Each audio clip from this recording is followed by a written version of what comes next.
श्रीमते रामानुजाय नमः। श्री विष्णु चित्त गुरवे नमः। श्रीमद्वरवरमुनये नमः। अस्मद्गुरु समारंभां यतिशेखर मध्यमां लक्ष्मी वल्लभ पर्यन्तां वन्दे गुरु परम्पराम्। आस्तां चेतसि मे निरन्तरमसा वम्बोदर श्यामलः पुण्ये श्रीमती पुण्डरीकनयनः श्वेताचले तस्तिवान् मार्कण्डेय विहङ्गराज भुजगादीश क्षमा सेवितः चन्द्रादित्य विदूद चामरयुगो लक्ष्मी सहायो हरिः। लक्ष्म्या सह ऋषिकेशः देव्या कारुण्यरूपया रक्षकः सर्वसिद्धान्ते वेदान्तेषु च गीयते। ஸ்ரீயப்பதியான பகவானுடைய தசாவதாரங்கள் ரொம்பவும் பிரசித்தமானவை. அந்த 10 அவதாரங்களுக்குள்ளேயும் 3 அவதாரங்கள் மிகவும் முக்கியமானவை.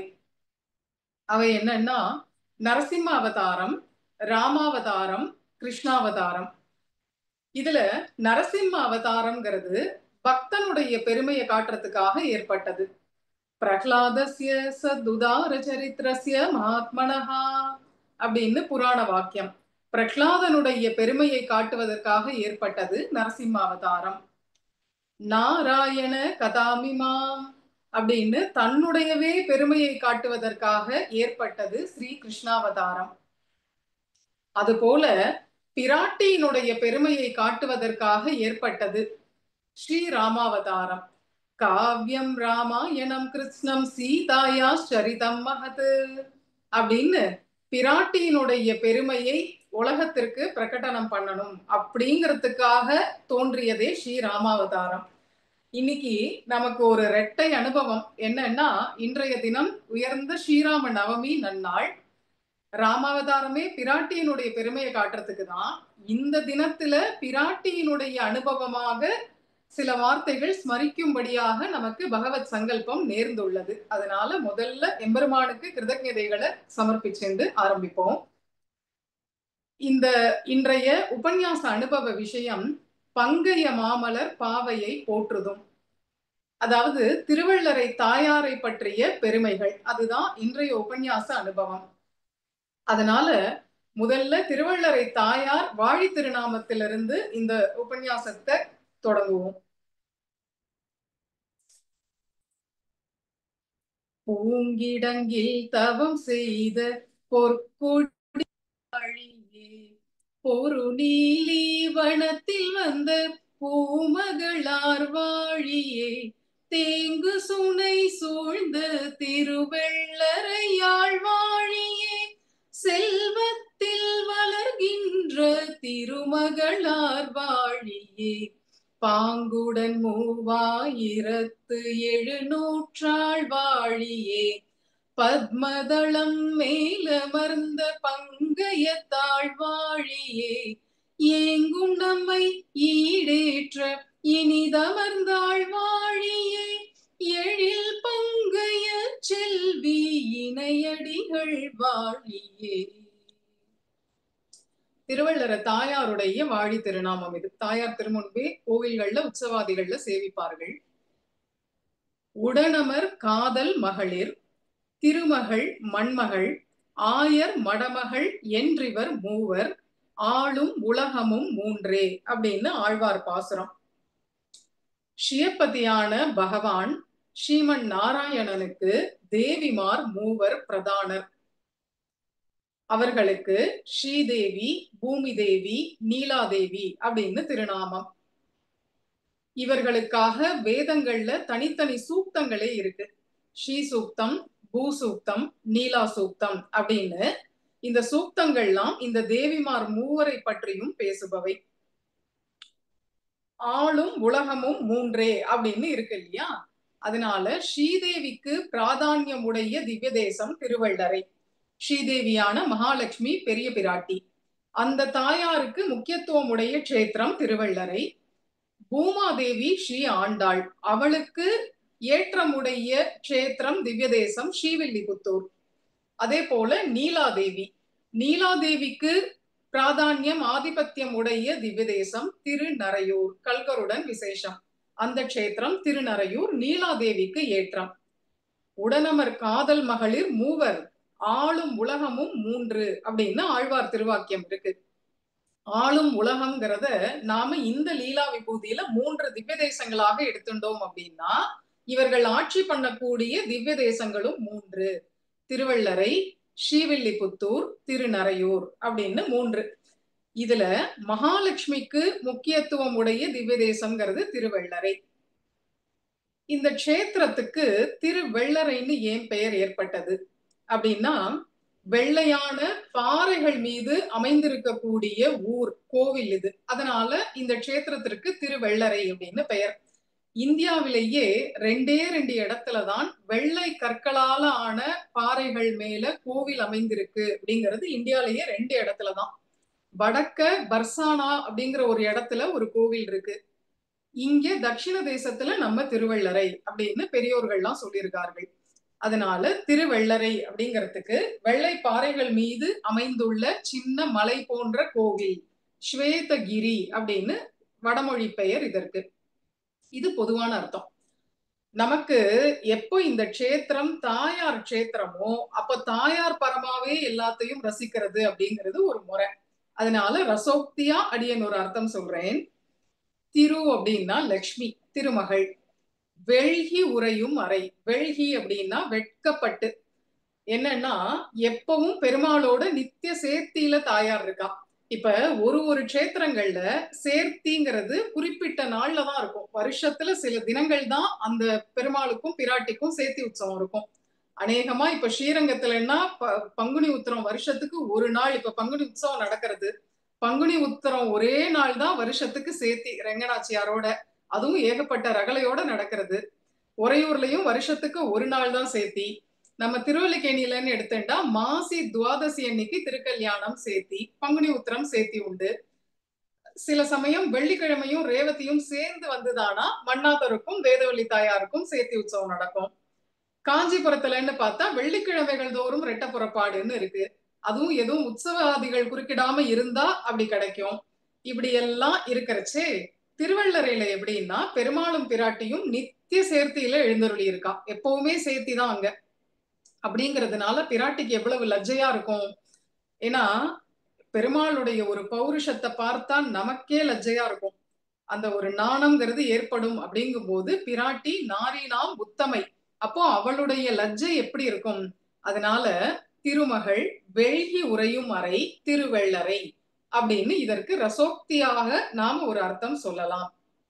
இங்க தனிக்கோவில் தாயாருக்கு செங்கமலவல்லின்னு திருநாமம்.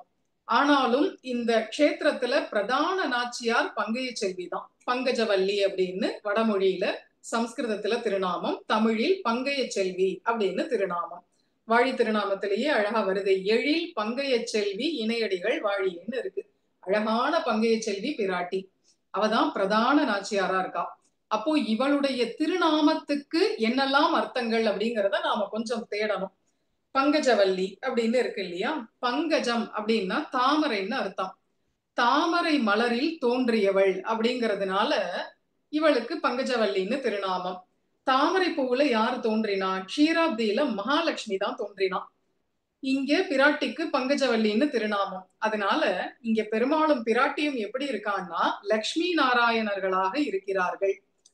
திருவள்ளரை திவ்ய தம்பதிகள் இடத்துல லக்ஷ்மி நாராயண அனுபவத்தை நாம பெறலாம். அதற்கும் மேல பங்கம் அப்படின்னா சேருன்னு ஒரு அர்த்தம். ஜனகர் என்ன பண்றார், யாக பூமிய புனித நீர் தெளித்து உழறார். அந்த கலப்பையால அந்த இடத்தை உழறார். அப்போ ஜலத்தை மண்ணுல தெளிச்சு விடும்போது அந்த இடம் சேரா ஆகிறது, சேரும் சகதியும் போல ஆகிறது. பங்கம் அப்படின்னா சேரு. அந்த சேற்று மண்ணுல இருந்துதான் சீதா பிராட்டி அவருக்கு கிடைக்கிறாள். அதனால அந்த சேற்றிலிருந்து தோன்றியவள், பங்காத்து ஜாயத்தே பங்கஜா அப்படின்னு சீதா பிராட்டிக்கே ஒரு பேர் உண்டு. சேற்று மண், அதிலிருந்து பிறந்தவள் சீதா பிராட்டி. அப்போ பங்கஜான்னா என்ன அர்த்தம்னா சீதைன்னு அர்த்தம். இதுல இருந்து என்ன தெரியறது, இந்த திருவள்ளரை மிதுனத்தின் இடத்துல சீதாராம ஜோடியையும் நாம அனுபவிக்கலாம். இன்னைக்கு ஸ்ரீராம நவமி. எங்க தெய்வமா, எமக்கு இஷ்ட தெய்வமா, குலதெய்வமா இருக்கிற திருவள்ளரை திவ்ய தம்பதிகள் இடத்துல சீதாராமரை பார்க்கலாமா அப்படின்னா நாம ஆசைப்பட்டா பார்க்கலாம். ஏன்னா அதற்கு நமக்கு இங்க ஹேத்து இருக்கு. பங்காத்து ஜாயத்தை, சீதா பிராட்டிக்கு பங்கஜான்னு ஒரு திருநாமம். அதனால திருவள்ளரையில பங்கைய செல்வி நாச்சியார் சீதா பிராட்டியாவும் இருந்து நமக்கு அனுகிரகம் பண்றா. இன்னொரு சூக்ஷ்மமான ஒரு விஷயம், இதெல்லாம் கொஞ்சம் கூர்ந்து கவனிச்சு பார்த்தோம்னா புரியும். இப்ப பொதுவா நாம க்ஷேத்திரங்களுக்கு போறோம், திவ்ய தேசங்களுக்கு போறோம், பெருமாளை சேவிக்கிறோம், தாயார் சன்னதிக்கு போறோம். பெரும்பாலும் தாயார் எப்படி இருக்கான்னா சதுர்புஜ மூர்த்தியா இருக்கா. மேல் பின் இரு கரங்கள்லயும் பத்மத்தை ஏந்தின்னு இருக்கா. முன் இரண்டு கரங்களும் அபயவரத ஹஸ்தம் காட்டும்படியாக இருக்கு. இதுதான் பொதுவா தாயாருடைய, பொதுவா பெரும்பாலும் இதுதான் தாயாருடைய சேவையா இருக்கு நமக்கு. ஆனா சீதா பிராட்டியினுடைய அந்த திருமேனி அமைப்பை பார்த்தா எப்படி இருக்குன்னா, ரெண்டு த்விபுஜ மூர்த்தி, ரெண்டு கை தான் இருக்கும் சீதைக்கு. மகாலட்சுமி மாதிரி 4 கை இருக்காது, 2 கையோட இருப்பா, பத்மஹஸ்தையா இருப்பா. அநேகமா சீதா பிராட்டி ஒரு கையில தாமரை பூவை ஏந்தின்னு இருப்பா, இன்னொரு கையால அபயம் காட்டுவா. இதுதான் பெரும்பாலும் சீதையினுடைய ஒரு தோற்றம். இங்க பங்கைய செல்வி நாச்சியார் எப்படி இருக்கான்னா சதுர்புஜ மூர்த்தி கிடையாது, த்விபுஜ மூர்த்தியா தான் இருக்கா. இது ஒரு விசேஷம். இப்போ பெருமாள் எங்கேயுமே சதுர்புஜ மூர்த்தியா இருப்பார், தாயாரும் சதுர்புஜ மூர்த்தியா இருப்பா. மூலவர் உற்சவர் எல்லாம் அநேகமா அப்படிதான் இருப்பா. இங்க எப்படின்னா உற்சவ மூர்த்தி சதுர்புஜ மூர்த்தியா இருக்கார், ஆனா தாயார் த்விபுஜ மூர்த்தியா இருக்கா. 2 திருக்கரங்கள் பங்கைய செல்வி நாச்சியாருக்கு, பத்மஹஸ்தையா இருக்கா சீதைய போல. இன்னொரு அழகு, ஒரு கையால ஆஹ்வான ஹஸ்தம் காட்டுறா. தாயார் ஆஹ்வான ஹஸ்தம் காட்டுறது ரொம்ப அரிது, அபூர்வமா இருக்கு அந்த மாதிரி திருக்கோலங்கள்லாம். திருமலை திருப்பதியில எம்பெருமான் ஸ்ரீனிவாசன் மலையப்ப சுவாமி உற்சவருக்கு உபயநாச்சியார் ஆஹ்வான ஹஸ்தம் காட்டுறா. அது போல அவளுக்கு இருக்கு திருக்கரங்கள். நின்ற திருக்கோலத்துல இருக்கா உபய நாச்சியார். இங்க பிரதான நாச்சியார் பங்கைய செல்வி 2 கரங்களோட இருக்கா. ஒரு திருக்கரத்தால பத்மத்தை ஏந்தின்னு இருக்கா, ஒரு திருக்கரத்தால ஆஹ்வான ஹஸ்தம் காட்டுறா. இதுல இருந்து நமக்கு என்ன ஒரு கிடைக்கிறது, ஒரு விஷயம், ஒரு நுட்பமான விஷயம் என்ன தெரியறதுன்னா, பங்கைய செல்வி நாச்சியார் இடத்துல மகாலட்சுமியையும் நாம பார்க்கலாம், சீதா பிராட்டியையும் நாம பார்க்கலாம். இன்னொரு ஒரு அழகு, இதெல்லாம் அடியனுடைய ஒரு ரசோக்தி, இருந்தாலும் நம்ம பாவனைகளுக்கு இடம் இருக்கு, அதனால சொல்றேன். இன்னொரு ஒரு விஷயம், பெருமாள் திருவள்ளரையில கிழக்கு நோக்கின திருமுக மண்டலம், ஆனா தாயார் வடக்க பார்த்துன்னு இருக்கா. தாயார் அமர்ந்திருக்கிற அந்த உற்சவ மூர்த்தி தாயார் இப்படி கொஞ்சம் திரும்பி நாப்புல இருப்பா. பெருமாள் இப்படி இருக்காருன்னா நேரா தாயார் இருக்க மாட்டா, இப்படி கொஞ்சம் திரும்பி நாப்புல இருப்பா. அப்போ அதை பார்த்தா எப்படி இருக்கு, வடக்கதான் அந்த 18 படி இருக்கு, நாம வடக்கு வாசல் வழியாதான் ஏறி கோவிலுக்குள்ள போறோம். அப்போ பிராட்டி பிரதானமான க்ஷேத்திரம்ங்கிறதுனால ஆஹ்வான ஹஸ்தம் காட்டுறா, நம்மளையும் கட்டாட்சம் பண்றான். ஏன்னா எல்லாரும் அந்த 18 படி வடக்கு வாசல் படி ஏறிதான் உள்ள போறோம். முதல்ல லட்சுமி கட்டாட்சம் வர்றவாளுக்கு கிடைக்கிறது, பிராட்டியினுடைய திருக்கண் நோக்கு கிடைக்க பெற்றுதான் நம்ம மேல போறோம் அந்த கோவிலுக்குள்ளேயே. அதனால இதெல்லாம் பார்க்கும்போது நமக்கு இந்த தாயார் இடத்துல லட்சுமி அனுபவத்தையும் பெறலாம், இந்த மிதுனத்தின் இடத்துல சீதாராம அனுபவத்தையும் நாம பெறலாம். அதற்கும் மேல என்ன இருந்தாலும் கிருஷ்ணாவதாரம் மாதிரி வராது. அதனால கண்ணனை பார்க்கலாமா ருக்மிணியை பார்க்கலாமா அப்படின்னா, திருவள்ளரை கல்வெட்டுக்கள் இருக்கு. அதுல என்ன ஒரு விஷயம் சொல்லப்பட்டிருக்குன்னா, கிருஷ்ண ருக்மிணி வழிபாடு பற்றி அந்த கல்வெட்டுக்கள்ல எழுதப்பட்டிருக்கு. அதுவும் தமிழகத்துல கண்ணன் வழிபாடு பற்றி சொல்லக்கூடிய பழமையான கல்வெட்டுங்கிறது திருவள்ளரையில தான் இருக்கு.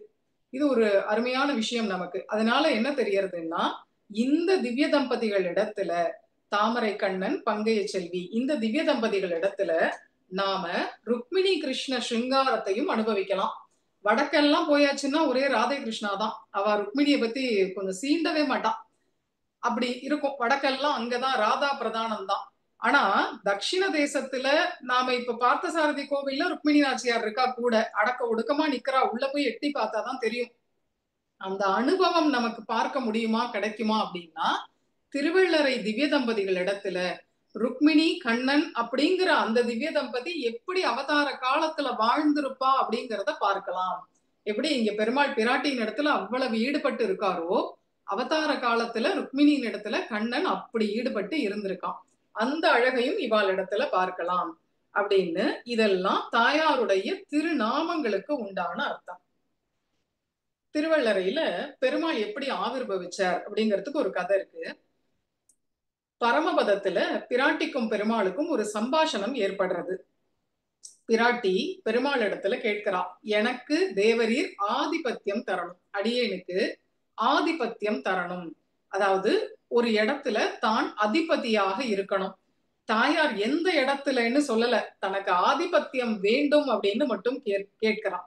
அப்போ பெருமாள் சொல்றார், உபய விபூதியையும் இங்கே வீற்றிருந்து நான் செங்கோல் செலுத்தின்னு இருக்கேன்.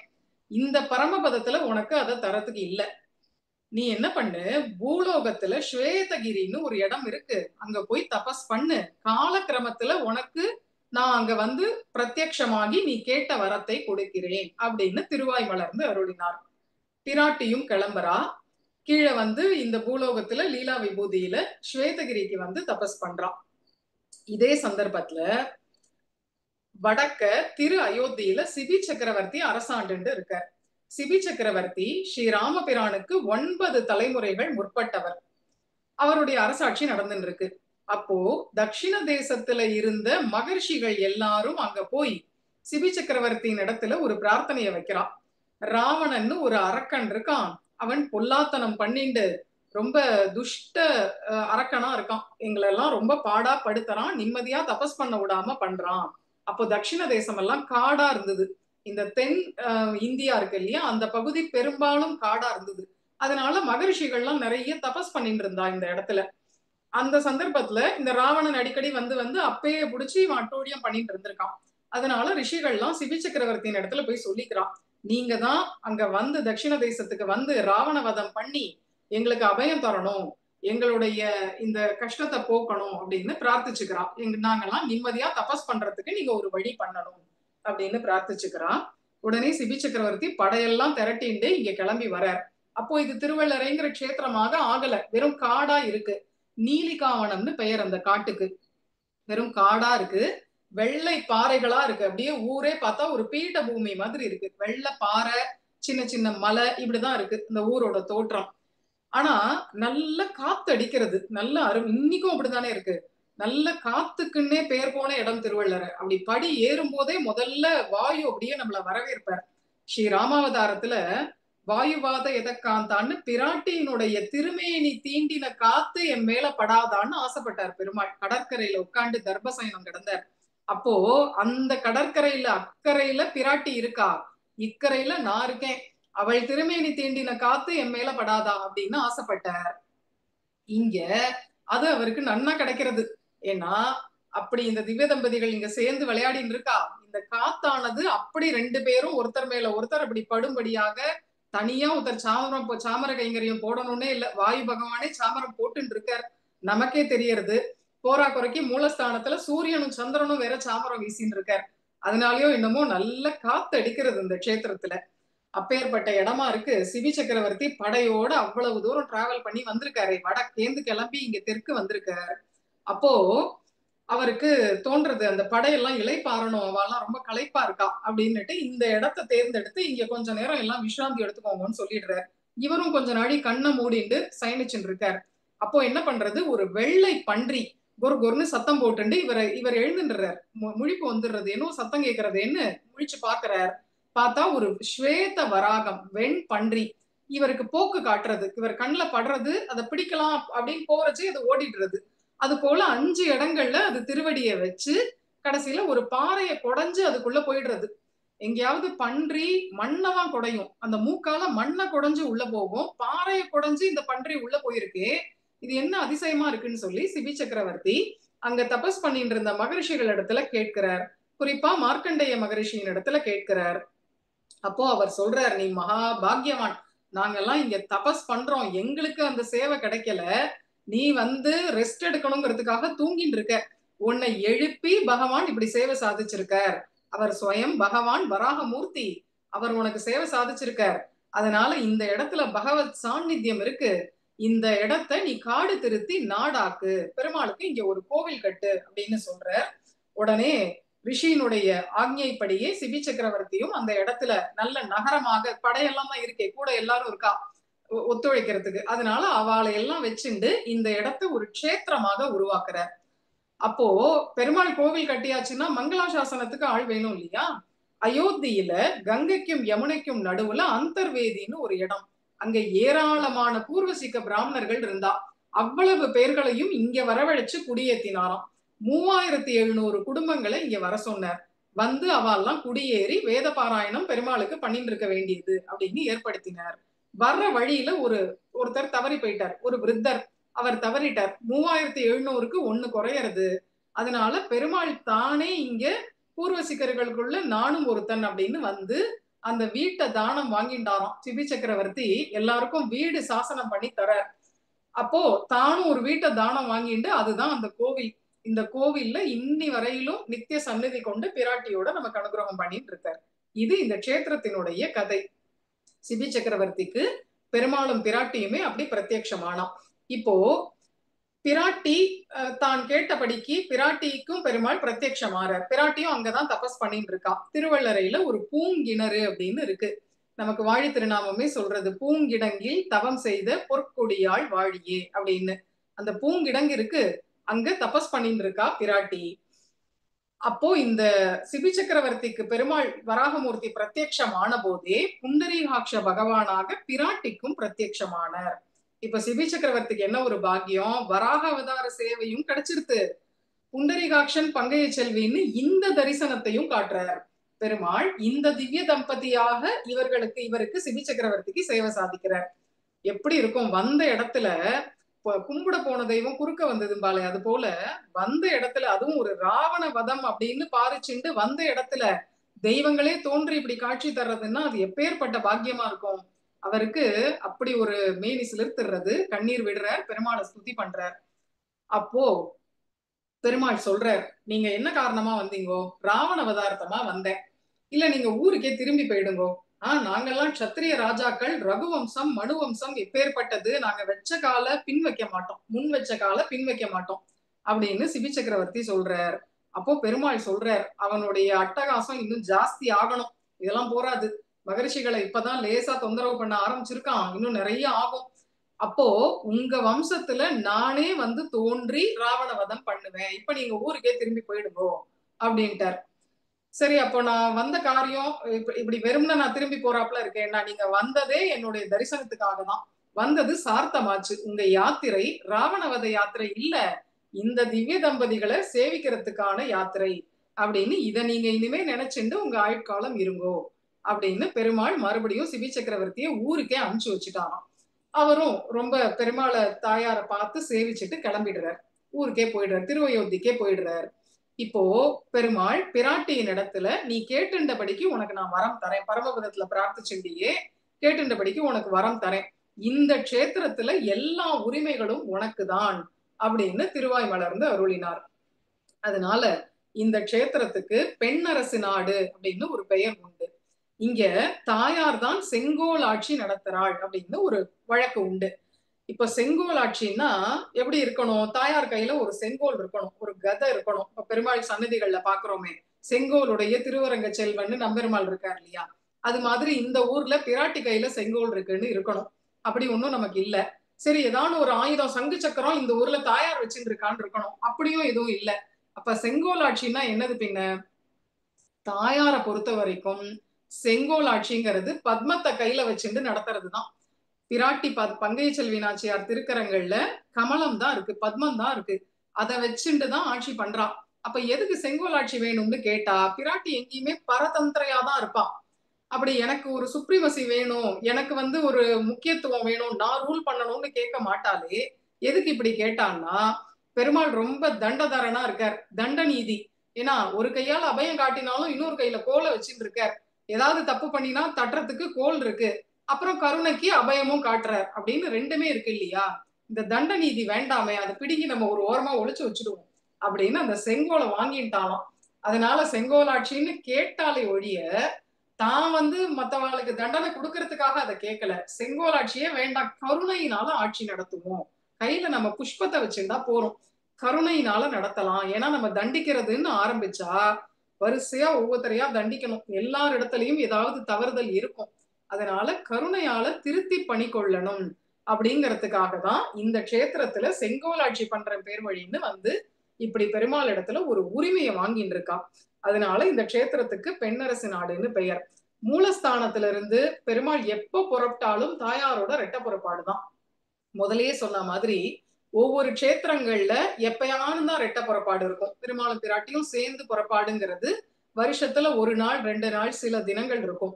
இந்த க்ஷேத்திரத்துல பெருமாள் எப்ப புறப்பட்டாலும் பிராட்டியோட ரெட்ட புறப்பாடுதான்.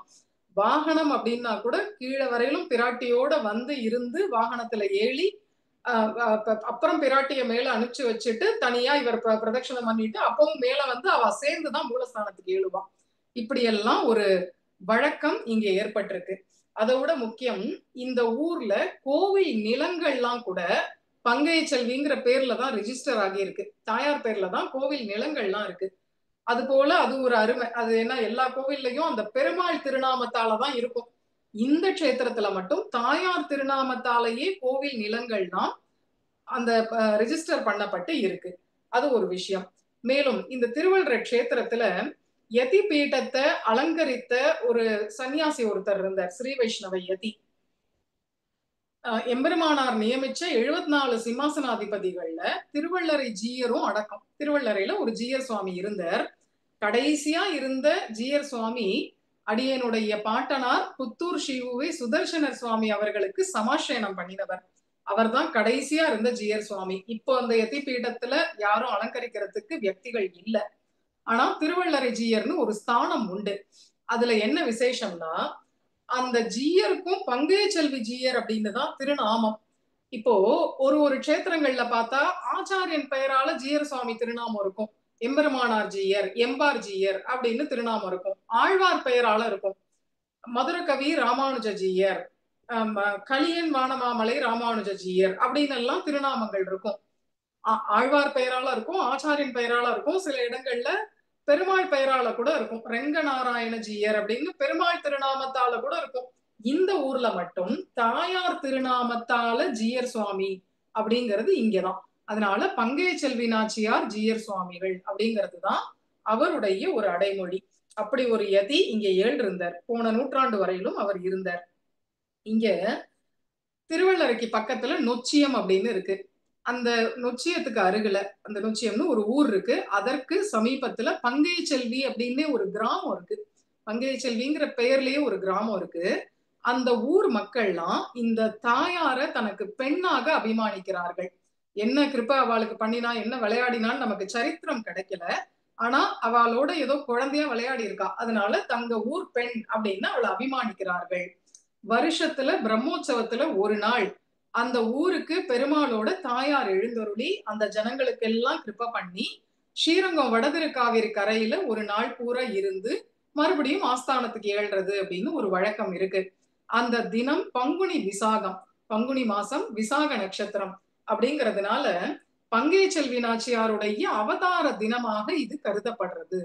இப்ப பங்குனி உத்திரம் ரெங்கநாச்சியாருக்கு அவதார தினம், பங்குனி ஆயில்யம் உறையூர் தாயாருக்கு அவதார தினம், மாசி சுக்லபக்ஷ துவாதசி இங்க வேதவள்ளி தாயார் திருவல்லிக்கேணியில கைரவினியில அவதரிச்ச நாள் அப்படின்னு ஒரு பிராட்டிக்கும் ஒரு அவதார தினம் இருக்கு.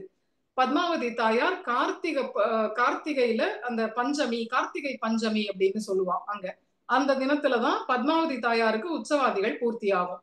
அது போல ஒரு க்ஷேத்திரத்திலையும் கொஞ்சம் கூர்ந்து கவனிச்சா தாயாருடைய அவதார தினம்னு ஒண்ணு இருக்கும்.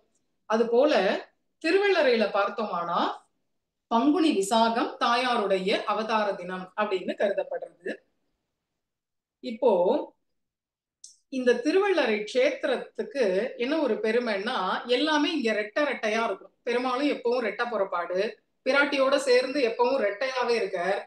இங்க மங்களாசாசனம் பண்ணின ஆழ்வார்களும் இருவர், பெரியாழ்வார் திருமங்கை ஆழ்வார் மங்களாசாசனம். இங்கே தோன்றின ஆச்சாரிய புருஷர்களும் 2 பேர்கள், உய்ய கொண்டார் எங்களாழ்வான் இப்படின்னு எல்லாமே ரெட்டையா இருக்கக்கூடிய க்ஷேத்திரம். 2 ஆழ்வார்களால் பாடல் பெற்ற ஸ்தலம் அப்படின்னு இருந்த போதிலும் நமக்கு ஒரு அனுபவம் என்னன்னா, எல்லா ஆழ்வார்கள் பாசுரங்கள்ல இருந்தும் ஏதோ ஒரு இடம் இந்த பிராட்டியை பத்தின பிரஸ்தாவம் இடம்பெற்று இருக்கு. நிறைய இடங்கள் இருக்கு, இருந்தாலும் நம்ம அவகாசத்துக்கு ஏற்ப ஒரு அனுபவத்தை எடுத்துக்கலாம். ஆழ்வார்கள் 12, அவர்களுடைய பாசுரங்கள்ல ஒவ்வொரு இடங்கள்ல இந்த திவ்ய தம்பதி, இந்த பங்கைய செல்வி நாச்சியார பற்றின ஒரு பிரஸ்தாவம் இருக்கு. அதை நாம எடுத்துண்டு அனுபவிக்கலாம் பங்கைய செல்வி நாச்சியாருடைய பெருமையை. முதல்ல பொய்கை ஆழ்வார்.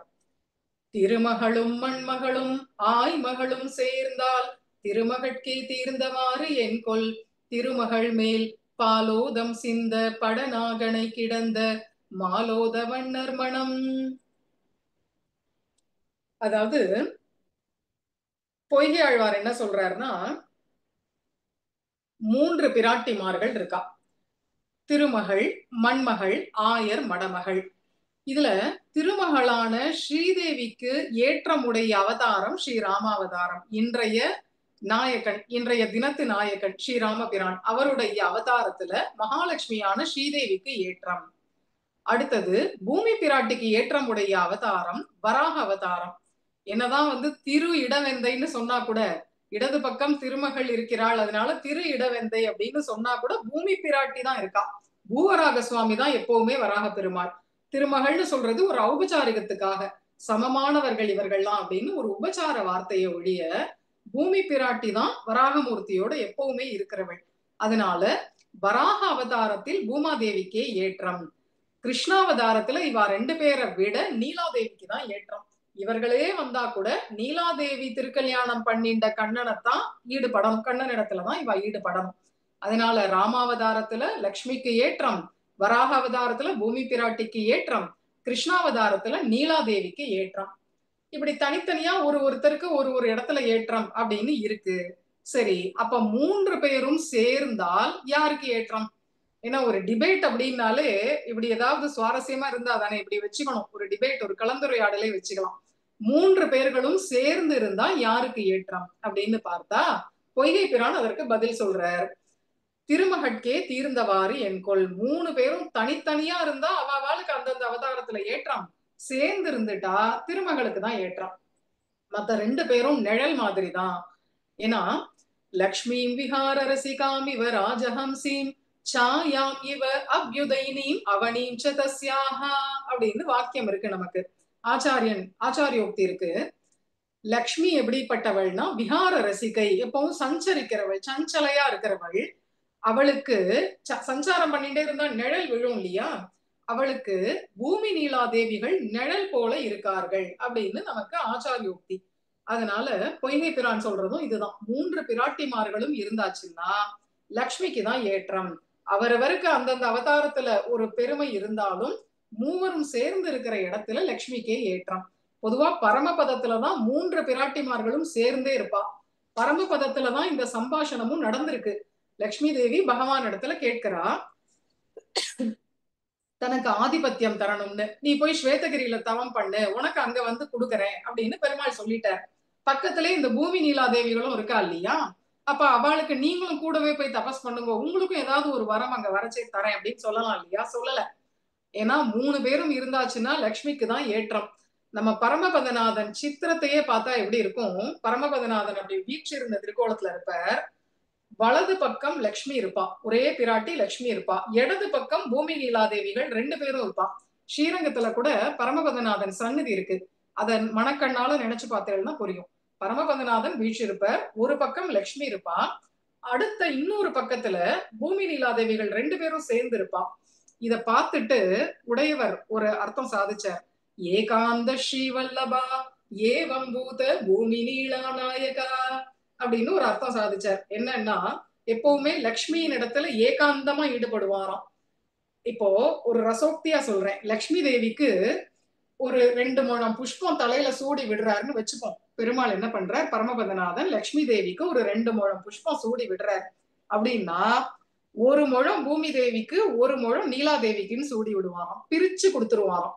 லக்ஷ்மிக்கு என்ன கொடுக்கிறாரோ அந்த அனுபவத்தை 100 கொடுக்கிறார், 100 அனுபவம் கொடுக்கிறார் லக்ஷ்மிக்கு அப்படின்னா 50 பூமிக்கு 50 நீலாதேவிக்குன்னு பிரிச்சு கொடுத்துருவாராம். அதனால எப்பவுமே ஏகாந்த ஸ்ரீவல்லபன் அப்படிங்கிற பெருமை உண்டு அவருக்கு. இதெல்லாம் எதுக்குன்னா 3 பிராட்டிமார்களும் சேர்ந்து இருந்தா லக்ஷ்மிக்கு தான் ஏற்றம். இதே விஷயத்த நம்ம பூமியிலையும் எடுத்துப்போம். லீலா விபூதியிலையும் 3 பிராட்டிமாருக்கு ஒவ்வொரு திவ்ய தேசங்கள்ல ஏற்றம்னு முதலையே பார்த்தோம். ஸ்ரீதேவிக்கு திருவள்ளரை, பூமி தேவிக்கு ஸ்ரீவில்லிபுத்தூர், நீலாதேவிக்கு திருநறையூர் அப்படின்னு பார்த்தோம். 3 பேருக்கு அந்தந்த க்ஷேத்திரங்கள்ல ஏற்றம். சரி, 3 பேருக்குள்ள யாருக்கு ஏற்றம் அப்படின்னு கேள்வி வந்தாச்சுன்னா இதேதான், பொய்கை பிரான் சொன்ன பதில் தான், திருமகளுக்கு தான் ஏற்றம்.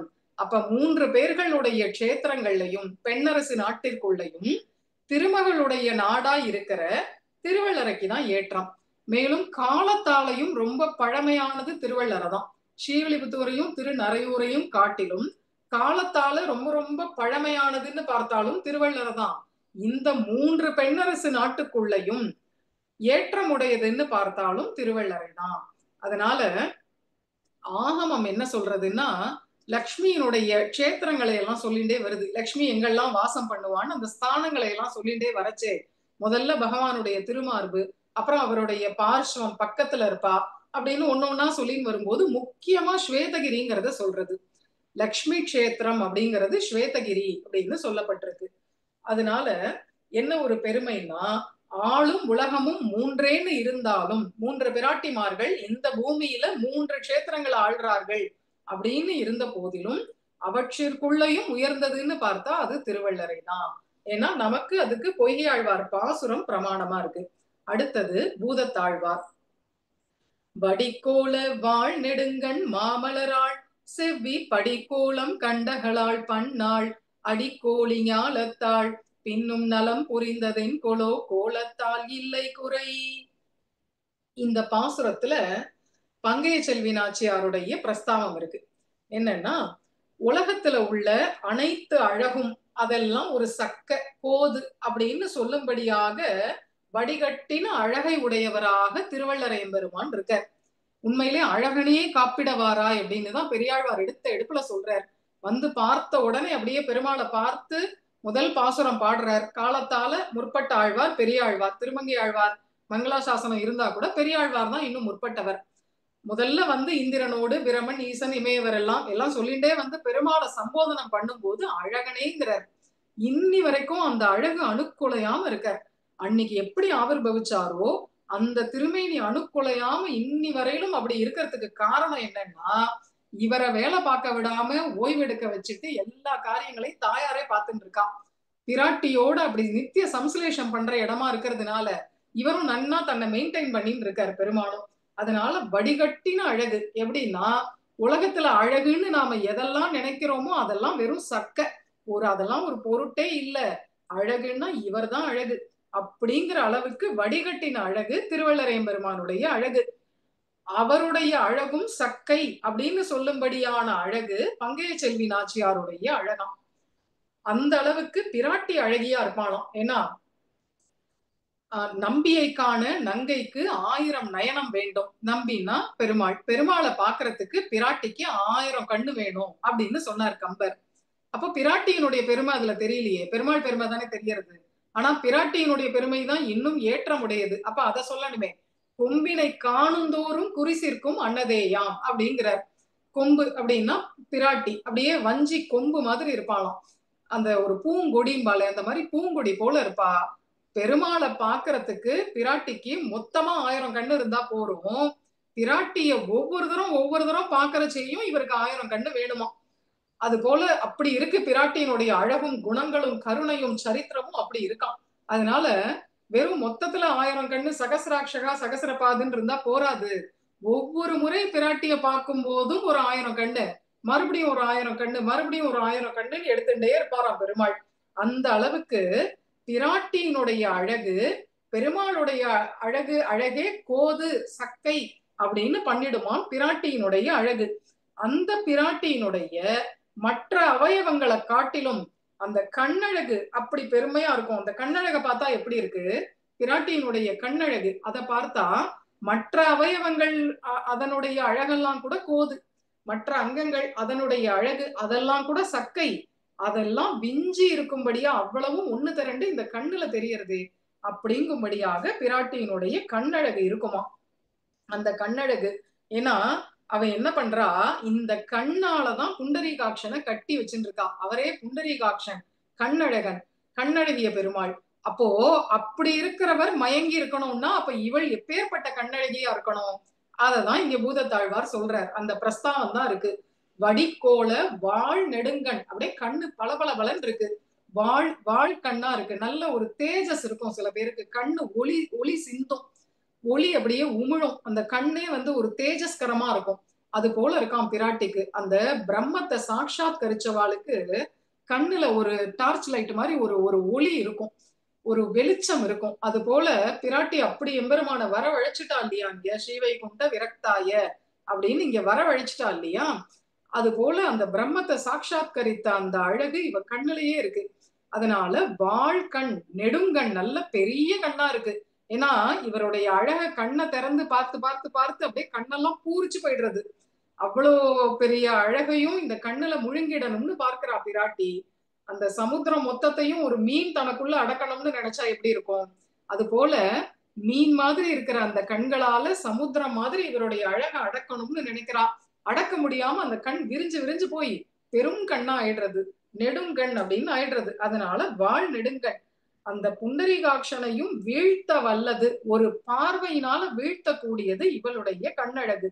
அதனால வடிக்கோல வாழ் நெடுங்கண் மாமலராள். அப்படிப்பட்டவள் யார், அந்த கண்ணழகி யார் அப்படின்னா மாமலராள். மலராள்னா பங்கைய செல்வி, பங்கஜவல்லி தாயார். செவ்வி படிக்கோலம் கண்டு அகலாள். அப்பேற்பட்ட அந்த பங்கஜவல்லி தாயார் என்ன பண்றா, செவ்வி படிக்கோலம் பெருமாளுடைய அந்த அழகை பார்த்து பார்த்து, குணத்தை பார்த்து ஈடுபட்டா, அப்புறம் வீரத்தை பார்த்தா, சரித்திரத்தை பார்த்தாங்கிறதெல்லாம் அப்புறம், அதெல்லாம் அவதாரத்துல. ஆனா அழகையே பார்த்து ஈடுபடுறான்னா இவ எப்பேற்பட்ட முக்தமா இருப்பா. யாருமே இப்போ ஒரு பொண்ணு பாக்குறா அப்படின்னாலே அந்த வரன் நல்ல நல்ல குணமா இருப்பானா, நல்ல பணம் இருக்குமா, சொத்து பத்தெல்லாம் இருக்கா, நல்ல உத்தியோகம் பாக்குறானா, நல்ல தைரியசாலியா இருப்பானா, இப்படின்னு குணத்தை தான் நிறைய பார்ப்போம். அவனுடைய சாமர்த்தியத்தை தான் பார்ப்போம். நல்ல அழகா இருக்கான், இதெல்லாம் இல்லாட்டா கூட பரவாயில்லன்னு யாரும் பண்ண மாட்டான். இன்னைக்கு எப்படியோ தெரியல, ஆனா பொதுவா குணத்தை பார்க்கறது தான் அப்படின்னு வச்சுட்டு இருக்கா இல்லையா. ஆனா இந்த பிராட்டியினுடைய ஒரு பேதமை, அழகா இருக்கார் அவர், எப்படிதான் இருக்கட்டும், குணம் எப்படிதான் இருக்கட்டும், சரித்திரம் எப்படிதான் இருக்கட்டும், அழகா இருக்காரே அப்படின்னே இவரை விட்டு பிரியாம இருக்காளாம். செவ்வி படிக்கோலம் கண்டு அகலாள். அவருடைய அந்த அழகு, அதை பார்த்து நான் எப்பவும் இவரை விட்டு அகல மாட்டேன் அப்படின்னு கூடவே இருக்கா. இப்போ அந்த திருமலையில அகலகில்லேன் அப்படின்னு மார்பிளையே வாசம் பண்றா மகாலட்சுமி. அலர்மேல் மங்கை உரை மார்பா. மார்புல இருந்தாச்சுன்னா பெருமாளை அனுபவிக்க முடியாது, நம்மளதான் பார்த்துட்டு இருக்கணும். இப்படி நிமிர்ந்து பார்த்து மார்புல இருந்து பெருமாளையா பார்க்க முடியும், அது முடியாது. அதனால இங்க திருவள்ளுவர தாயாருக்கு என்ன ஒரு சாமர்த்தியம்னா, பக்கத்துல இடத்த வாங்கிட்டா. அதனால கூட கூட போயின்னு இருக்கலாம், இவரையும் பார்க்கலாம் நம்மளையும் பார்க்கலாம், இது நமக்கும் ஒரு லாபம். நம்மளையும் கவனிப்பா, நம்மளையும் கட்டாட்சம் பண்ணுவா. ஸ்ரீமன் மந்த கட்டாட்சன்னு அந்த திருக்கண் நோக்கு நமக்கும் கிடைக்கும், பெருமாளையும் விட்டு பிரியாம அவரையும் அனுபவிச்சுட்டு இருக்கா. அதனால செவ்வி படிக்கோலம் கண்டு அகலாள். ஞாலத்தாள், கூடவே பூமி பிராட்டியும் இருக்கா. ஞாலத்தாள் மூலஸ்தானத்துல பார்த்தா புண்டரீகாட்சன்னு பகவான் மூலவரா இருக்கார். அந்த இடது பக்கம் திருவடிக்கு கீழே பூமி பிராட்டி உட்கார்ந்துட்டு இருக்கா.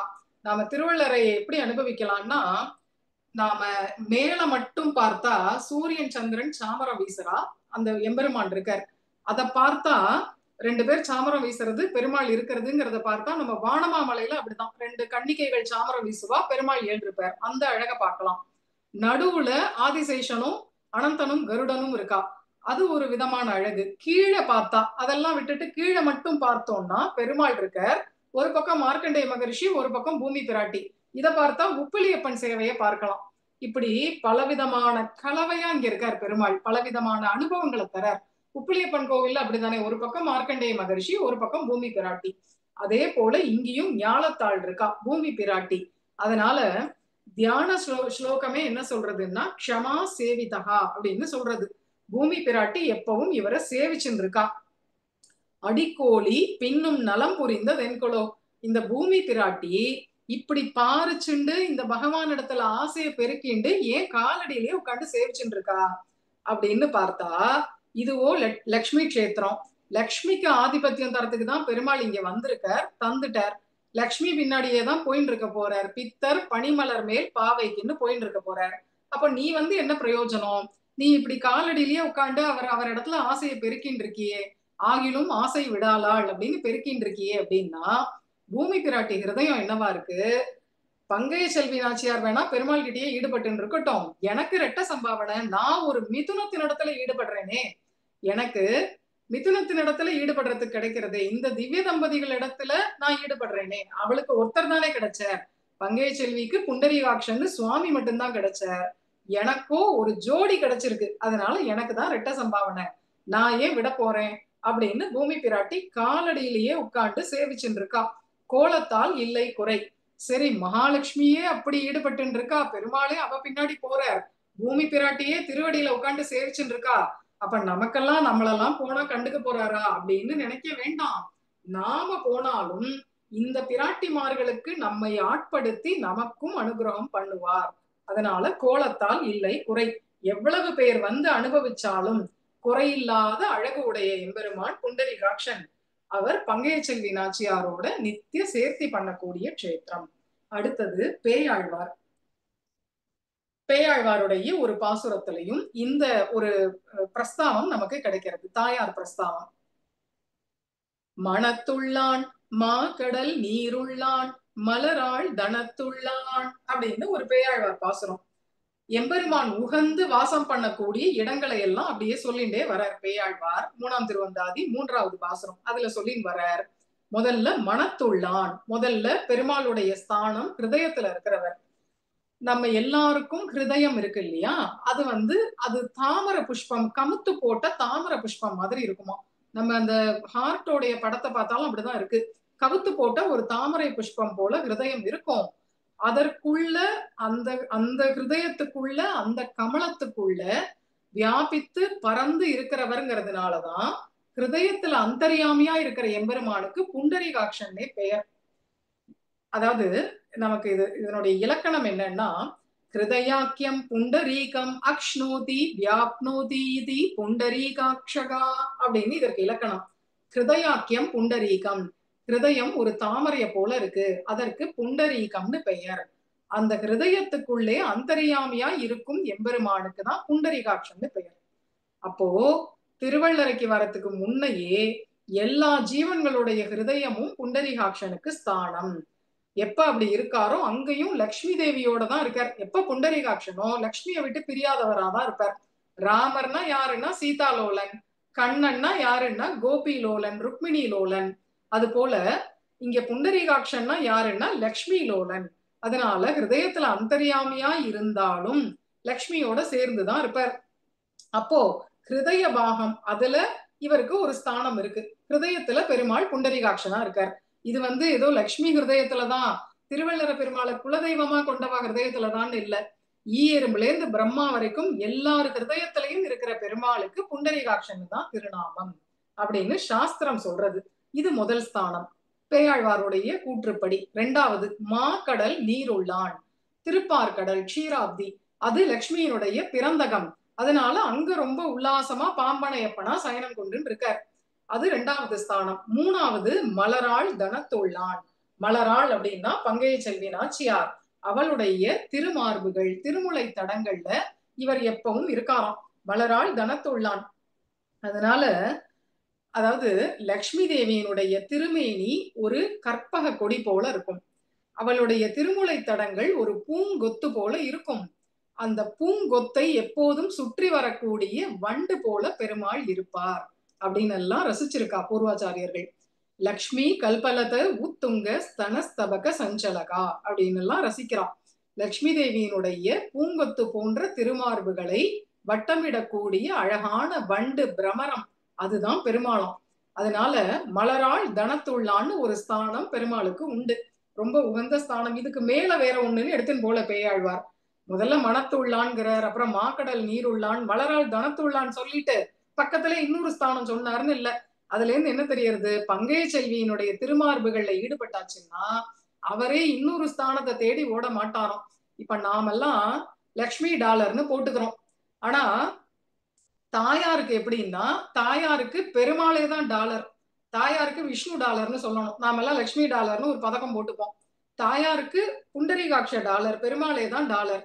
அதனால பெருமாளுக்கு ரசோக்தியா ஒரு பெயர் உண்டு, ஸ்ரீ ஸ்தனாபரணம் அப்படின்னு ஒரு திருநாமம் உண்டு. அதாவது ஸ்ரீனா மகாலட்சுமி, பங்கஜவல்லி, அவளுடைய ஸ்தனங்களுக்கு ஒரு ஆபரணம் போல எப்பவும் இருக்கிறார். ஒரு டாலர் மாதிரி இருப்பாராம் அவளுடைய திருமார்புகள்ல. அதனால ஸ்ரீஸ்தனாபரணம் அப்படின்னு பெருமாளுக்கு ஒரு திருநாமம் உண்டு. தாயாருடைய ஆபரணங்கள்ல பெருமாள் பதக்கம் வச்சு பதிச்ச அந்தந்த ஊர் பெருமாள் பதக்கம் வச்சு பதிச்ச ஒரு ஆபரணம் இருக்கும். எல்லா கோவில்லையும் எல்லா தாயாருக்குமே அப்படி ஒண்ணு இருக்கும். அந்த ஆபரணத்துக்கே ஸ்ரீஸ்தனாபரணம்னு தான் பெயர். ஒரு ஆபரணத்துக்கு இப்ப கொலுசு, வளையல், மோதிரங்கிற மாதிரி பெருமாள் டாலர் வச்சு பதிச்ச அந்த ஆபரணத்துக்கே ஸ்ரீஸ்தனாபரணம்னு ஒரு பெயர் சொல்லுவான். அந்த அளவுக்கு லக்ஷ்மி பங்கைய செல்வியினுடைய திருமுலை தடங்களில் பொருந்தி இருக்கக்கூடியவர் புண்டரீகாட்ச பகவான் அப்படின்னு பேயாழ்வாருடைய பாசுரத்துல இது ஒரு சூச்சனை நமக்கு. அடுத்தது திருமழிசை ஆழ்வார். பண்ணை வென்ற இன் சொல் மங்கை கொங்கை தங்கு பங்கைய கண்ண அப்படின்னு பாசுரம் இருக்கு. இதற்கு வியாக்கியானமே புண்டரீகாட்ச பரமாதான் பெரியவாச்சான் பிள்ளை பண்றார். பண்ணை வென்ற இன்சொல் மங்கை, தாயாருடைய குரல் எப்படி இருக்கும், அப்படியே நல்ல குயில் குரல், பேசினாலே பாடுற மாதிரி இருக்கும். அந்த அளவுக்கு இனிமையான குரலா இருக்குமா. பேசுறதே ஒரு துவனியோட ஒரு ஸ்வரத்தோட இருக்குமா. நல்ல இனிமையா கேட்கறதுக்கு பாட்டு பாடுறது போல இருக்கும் அவள் பேசினாலே. அதனால வால்மீகி என்ன சொல்றார், மதுரா மதுரா லாபா, அதாவது அவளுடைய இனியவள், அவளே இனியவள், அவளுடைய பேச்சு அவளோட இனியது, அப்படி பேசுவாளாம். பேசினா அத்தனை அழகா இருக்குமா. அதனால அவளுடைய பேச்சு பண்ணை வென்ற இன்சொல் மங்கை கொங்கை தங்கு பங்கைய கண்ண. மங்கை அவ எப்படி இருக்கான்னா, முதல்ல பிராட்டி தான் இந்த க்ஷேத்திரத்துக்கு வந்து தபஸ் பண்ணி நெடுங்காலம் தபஸ் பண்றா. அப்புறம் ஒரு நாள் பெருமாள் வரார். பெருமாள் வரத்துக்குள்ள இவன் நல்ல ஒரு விருத்தையா ஆயிட்டா, வயசானவளா பாட்டி மாதிரி ஆயிட்டா அப்படின்னு இருக்க மாட்டாளாம். எத்தனை காலம் இருந்தாலும் அவெல்லாம் நித்திய கன்னிகையா இருப்பா. யுவதிஷ்ட குமாரினி அப்படின்னு வேதம் சொல்றது. அதாவது கௌமார பருவம், குமாரி கன்யகான்னு சொல்றா இல்லையா, கன்யா பருவத்தினுடைய இன்னும் ஆரம்பிக்கல, கன்யா பருவம் ஆரம்பிக்கல, அந்த குமாரி பருவத்திலேயே இருக்கிறவளா இருப்பாளாம் தாயார். அந்த பெண்கள்லாம் இன்னும் கன்யா பருவத்தை அடையலைன்னா எப்படி இருப்பா, அந்த வயசோடையே எப்பவுமே இருப்பாளாம். அதனால மங்கை தாயார் அப்படி இருக்கும் போது அவளிடத்துல இப்படி பித்தரா ஈடுபடுற பெருமாள் எப்படி இருப்பார், யுவா குமாரகா, எப்பவும் நித்திய யவ்வன மூர்த்தியா இருப்பார். இப்ப சில க்ஷேத்திரங்கள்ல பார்த்தா பெருமாள் ரொம்ப விருத்தரா தெரியவர். திருக்குறுங்குடி மாதிரி சில க்ஷேத்திரங்களை பார்த்தா இவர் ஆவிர்பவிச்ச போது இப்படி இருந்திருக்க மாட்டார், இன்னும் நல்ல யுவாவா இருந்திருப்பார். ஆனா இன்னும் காலம் போக போக இப்ப இன்னும் கொஞ்சம் விருத்தர் ஆயிட்டாரோன்னு நினைக்கும்படியா இருக்கு சில திருமேனிகளை. ஆனா திருவள்ளரையில ஆழ்வார் காப்பிட்ட வைபவமோ என்னமோ தெரியல, இன்னைக்கும் இப்படித்தான், இன்னைக்குதான் ஆவிர்பவிச்சாரோ இவர் அப்படிங்கிறது போலயே இருப்பார் பெருமாள். அப்பேற்பட்ட நித்திய யவ்வன மூர்த்தியா இருப்பாராம். ஏன்னா தாயார் அப்படி ஒரு யவ்வன சமிருத்தியோட இருக்கா, ஒரு இளமை மிடுக்கோட இருக்கும்போது அதற்கு சமமாக தானும் அப்படி இருப்பாராம் இங்க. அதனால எப்படின்னா நங்கை கொங்கை தங்கு பங்கைய கண்ண, அப்பேற்பட்ட மங்கை, அந்த மங்கை பருவத்தோடையே இருக்கா. அவளுடைய இந்த ஆழ்வாரும் திருமழிசை ஆழ்வாரும் இப்படியேதான் அனுபவிக்கிறார். ஏன்னா பேயாழ்வாருடைய சிஷ்யர் தானே திருமழிசை ஆழ்வார், பேயாழ்வாரோட ஆட்கொள்ளப்பட்டார். அதனால இவரும் கிட்டத்தட்ட அதே போலயே ஒரு விஷயத்தை எடுத்து அனுபவிக்கிறார். இன்சொல் மங்கை கொங்கை தங்கு பங்கைய கண்ணா. பங்கைய கண்ணான்னா புண்டரீகாட்சான்னு இங்க வியாக்கியானம் விட்டிருக்கார் பெரியவாச்சான் பிள்ளை. புண்டரீகாட்சன் அவர் என்ன பண்றார், அந்த மங்கையினுடைய திருமார்புகள்ல எப்பவும் தங்கி இருக்கார். இப்போ திருமலை திருப்பதியில என்ன ஒரு பெருமைன்னா, தாயார் அகலகில்லேன் இறையும்னு சொல்லிட்டு பெருமாள் மார்புல இருக்கான். இது நம்ம இதுக்கே பிரமிப்பா இருக்கு நமக்கு. அப்பெல்லாம் நான் நினைச்சுப்பேன், இந்த பாசுரம் சேவிக்கிறச்ச எல்லாம் நினைச்சுக்கிறது, அகலகில்லேன் இறையும் என்று அலர்மேல் மங்கை உரை மார்பான்னு இருக்கே, தாயார் தானே அகலகில்லைன்னு இருக்கா, நம்ம பக்த கோடிகள் வந்தாலும் அகலகில்லைன்னு தானே நிக்கிறோம், பிடிச்சு தள்ளத்தானே வேண்டிருக்காங்க இருக்கிறவாள்லாம், யாரும் அகல்றதுக்கு இஷ்டப்படலையே. அப்போ நம்மளே அப்படி இருந்தா அப்ப தாயார் இருக்கிறதுக்கு கேட்பானே, இது என்ன ஒரு அதிசயம்னு தோணும். தாயார் பெருமாள் மார்புல அகலகில்லைன்னு இருக்கா, நாமளே அப்படித்தானே இருக்கோம். சன்னதிக்கு வந்தா நம்ம அலங்க மலங்க எவ்வளவோ நம்ம சம்பிரமப்பட்டு ஓடி வந்து அந்த சன்னதியில கொஞ்சம் ஒரு ஃபியூ செகண்ட்ஸ் தான் கிடைக்கிறது, இல்ல நமக்கு ஒரு 10 நிமிஷம் கிடைக்குதுன்னே வச்சுப்போம். ஏதோ ஒரு சேவை 10 நிமிஷம் கிடைக்கிறதுனா கூட நம்ம அகல விருப்பப்படல, அவளா போறோம் ஜருகண்டி கோவிந்தான்னு சொல்லி பிடிச்சு தள்ளுறான். நம்மளே அகலகில்லைன்னு இருந்தா அப்ப பிராட்டி அகலகில்லைன்னு இருக்கிறது ஒரு ஆச்சரியமா? ஆச்சரியம் இல்ல. ஆனா திருவள்ளரையில என்ன பெருமைன்னா, பெருமாள் பிராட்டி மார்புல அகலகில்லைன்னு இருக்காராம். இது எவ்வளவு பெரிய விஷயம். பெருமாள் இருந்துருவாரா அந்த மாதிரி? சமூகம் சர்வபூதேஷும் எல்லாருக்கும் நான் பொதுவானவன் தான் இருப்பார், எங்கேயுமே சஞ்சரிக்கிறவரவர், ஒரு இடத்துல இருந்தாருன்னு இல்ல, யாருக்கும் மெய்யன இல்லைன்னு ஆழ்வார்ட்ட பாட்டு வாங்கியிருக்கார். அப்படிப்பட்டவர் தான் பிராட்டியின் இடத்துல அகலகில்லேன் அப்படின்னு இருக்காருன்னா, அப்ப அவர் அந்த தாயாருடைய பெருமை எப்பேற்பட்டது? ஒரு யானை அப்படி கட்டி வச்சுன்ற முடியுமா? அப்பேற்பட்ட ஒரு பகவான அகலகில்லேன்னு அவர் சொல்லும்படியாக தன்னிடத்துல வச்சுருக்காளே. அதனால பங்கைய செல்வியினுடைய பெருமை அப்பேற்பட்டது. தாயார் போய் பெருமாள்கிட்ட அகலகில்லேன்னு சொல்றத காட்டிலும் பெருமாள் வந்து தாயார் கிட்ட உன்னை விட்டு நான் அகலகில்லேன்னு சொல்லணும். அப்படி சொல்ல வச்சாலாம் இந்த தாயார். அதனால இது ஒரு பெருமை. சுவாமி நம்மாழ்வார் அவருடைய பாசுரத்திலையும் ஒரு பிரஸ்தாவம். பண்டை நாளாலே நின் திருவருளும் பங்கையத்தாள் திருவருளும். தாயார் பேரே வந்துருது, பங்கையத்தாள் திருவருள் அப்படின்னு. இப்போ பெருமாளுக்கும் நமக்கும் நவவித சம்பந்தம் இருக்கு அப்படின்னு சாஸ்திரம் சொல்றது. பிதாச்ச ரக்ஷக சேஷின்னு அதெல்லாம் பிள்ளைலோகாச்சாரியார் சொல்லின்னு போறார், என்னெல்லாம் சம்பந்தம் அப்படின்னு. அதெல்லாம் நினைச்சு பார்த்துண்டு என்னைக்காவது ஒரு நாள் இந்த ஜீவகோடிகள்லாம் நம்ம இடத்துல வருவா, இந்த சம்பந்தத்தை நினைச்சுட்டு வருவா அப்படின்னு ஆசைப்பட்டு பெருமாள் நம்மளை கடாட்சம் பண்ணிட்டே இருக்காராம். நமக்கு தெரியல, நமக்கு அந்த பார்வை பட்டுது நம்ம மேலங்கிறது அந்த ஃபீலிங் நமக்கு இல்லையே ஒழிய, பெருமாள் என்ன பண்ற, பண்டை நாளாலே நெடுங்காலமாவே நம்மளெல்லாம் கடாட்சம் பண்ணிட்டு தான் இருக்கார். நம்மள ஒரு பார்வை பார்த்துட்டே தான் இருக்கார், வரச்சையும் போறச்சையும். நாம தான் கோவிலுக்கு வந்துட்டு அர்ச்சனை பண்ணிட்டு பிரசாதத்தை வாங்கிட்டு போயிட்டே இருக்கோம். ஆனா அவர் ஏதோ ஒரு சங்கல்பத்தோட நம்மள கடாட்சம் பண்ணிட்டே தான் இருக்கார். சரி, எதுக்கு அப்படி பண்றாருன்னா அதற்கு ஹேது தாயார் தான். தாயார் நம் விஷயமாக ஏதோ பரிந்துரை பண்ணிருக்கா. இந்த குழந்தை வராளே எவ்வளவு சமத்தா இருக்கா, நன்னா பாங்கா குடும்பத்தையும் நடத்துறா, நம்ம கோயில்களுக்கும் ஓடி வந்துட்டு இருக்கா அப்படின்னு யாரோ ஒரு ஜீவன் விஷயமா தாயார் பரிந்துரை பண்ணினா அத மனசுல வச்சுட்டு அவ வரச்சையும் போறச்சையும் பெருமாள் பார்த்துட்டே இருப்பாராம். இப்படின்னு ஒரு விஷயம் சுவாமி நம்மாழ்வார் சொல்றார். சரி, இப்படி இருக்கும்போது பெருமாளுக்கும் நமக்கும் தான் நித்திய சம்பந்தம் இருக்கு, நவவித சம்பந்தம் இருக்கே. அப்போ நமக்கு தாயார் பரிந்துரை பண்ணினாதான் இவர் அனுகிரகம் பண்ணணுமா என்ன? இல்ல நம்ம தான் தாயாரை சேவிச்சுட்டு போனாதான் இவர் அனுகிரகம் பண்ணணுமா? நாமளே இந்த சம்பந்தத்தை எல்லாம் நினைச்சுண்டு அவர் கட்டாட்ச பலம் வேற இருக்கு, நேரா போய் பெருமாள் சன்னதியில நின்னுண்டு அவர் இடத்துல சரணம் அடைய கூடாதா அப்படின்னு ஒரு கேள்வி வர்றது. எங்கன்னா பெரியவாச்சான் பிள்ளை கோஷ்டியில ஏன் பிராட்டி புருஷகாரம் தேவை அப்படின்னு ஒரு கேள்வி வர்றது. அப்போ பெரியவாச்சான் பிள்ளை சொல்ற, நாம இந்த சம்பந்தத்தை நினைச்சு பார்த்துட்டு பெருமாள் இடத்துல போய் நின்னாலும், தாயார அனாதரிச்சுட்டு பெருமாள் இடத்துல போய் நின்னா கூட பெருமாளுக்கு சுவாதந்திரியம்ங்கிற ஒரு குணம் உண்டு. இத்தனை நாளா வரல, இன்னைக்கு நல்லவனாட்டம் வந்து நிக்கிறான் பத்தியா அப்படின்னு முதல்ல நம்ம தோஷங்களை தான் அவர் பார்ப்பார். அது வந்து நம்மளை தண்டிக்க கூட ஹேத்து ஆயிடும். அந்த தோஷங்களை பார்த்துட்டு அதை தள்ளிட்டு நமக்கு அனுகிரகம் பண்ணுவாரா தண்டிப்பாரா தெரியாது. இப்ப ஒரு யானை இருக்கு, அதுகிட்ட போய் ஒரு பழத்தை கொடுக்குறோம், வாழைப்பழம் ஒரு சீப்பு, அதை போய் கொடுக்குறோம். வாங்கி வாயில போட்டுனாலும் போட்டுக்கும், அதை தூக்கி அடிச்சுட்டு நம்ம தலையிலேயே ஒரு அடி அடிச்சாலும் அடிக்கும். என்ன பண்ணும்னு சொல்ல முடியாது. ஆணையும் அரசும் செய்யும் அவை ஆராயாது, என்ன பண்ணும்னு நமக்கு தெரியாது. அதனால பெருமாள் இடத்துல நம்ம சம்பந்தத்தை நினைச்சுண்டு அவர் கட்டாட்சத்தையும் நினைச்சு பார்த்துட்டு நேரா போய் நின்னா கூட ஒரு ரிஸ்க் இருக்கு நமக்கு. அவர் இடத்துல இருக்கிற சுவாதந்திரியம் என்ன பண்ணும்னு தெரியாது. அதனாலதான் பிராட்டிய முன்னிட்டு போனா அவர் நம்மளை மன்னிக்கிறதுக்கு அவர்கிட்ட ஒரு ரீசன் இருக்கு. என்ன இருந்தாலும் இவ பங்கைய செல்வியை சேர்ந்தவள், ஏதோ தோஷங்கள் இருந்தாலும் மன்னிச்சிடலாம் அப்படிங்கிற ஒரு ஹேது அவருக்கு கிடைக்கும். இல்லாட்டா அவர் சமபுத்தியோட இருந்து நம்மள முதல்ல தண்டனைக்கு தான் நம்மள ஆள் ஆக்குவார், பாபங்களுக்கு தான் நம்மள பாபங்களுக்கு கூலி தரத்துக்கு தான் அவர் முன்ன வந்து நிற்பார். அதனால சரி, பிராட்டி கூட இருக்கிறதுனால அந்த சுவாதந்திரிய குணம் எடுபடாதான் என்ன அப்படின்னு ஒரு கேள்வியும் வர்றது அடுத்தது.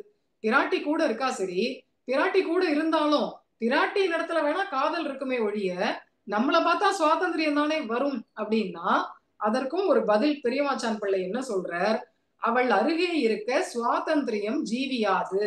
அவளை பார்த்தாலே, பங்கைய செல்விய பார்த்தாலே புண்டரீகாட்ச பகவானுக்கு கண்ணு அப்படியே விளக்கெண்ண விட்டுண்டா மாதிரி மத மத மதன் ஆயிடுமா. அதனால நம்மளை பார்த்தா ஆராய்ந்து அருள்னு பண்ண மாட்டார். நம்மளை பார்த்தா நம்ம தோஷங்களை எல்லாம் அவர் கணிசிக்கவே மாட்டார். இவளிடத்துல உள்ள காதல் மயக்கத்தினால இவளோட இருக்கும்போது நாம போய் நின்னா நமக்கு ஒரு சௌக்கியத்தை அவர் பண்ணிடுவார். அதனால பிராட்டி சந்நிதியில இந்த சுவாதந்திரியம் பெருமாளுக்கு கூட இருக்காது. சுவாதந்திரியத்தை பாராட்டின்னு நம்மளை தண்டிக்க மாட்டார். அதுதான் பிராட்டியினுடைய பெருமை. யாரையாவது தண்டிக்கணும்னு அவர் முடிவு பண்ணிட்டார்னா பிராட்டியை கழட்டி விட்டுட்டு தான் வருவார். எங்கேயுமே நம்ம சரித்திரங்கள்ல பார்க்கலாம், ராவண வதம் பண்ணணுமானா இவளை தனியா விலக்கி வச்சுட்டு அப்புறம் தான் போய் ராவண வதம். வாலி வதம் பண்ணணும்னாலும் கூட பிராட்டி இல்ல அப்போ. அதே போல பரசுராமரா வந்த போதும் நிறைய அதை வதம் பண்ண வேண்டிய அவதாரம்ங்கிறதுனால பிராட்டி அவதாரமே பண்ணல. இது போல பகவானுடைய அந்த சுவாதந்திரிய குணம் கூட பிராட்டி இருந்தா எடுபடாது. அதனால அவள் அருகே இருக்க சுவாதந்திரியம் ஜீவியாது.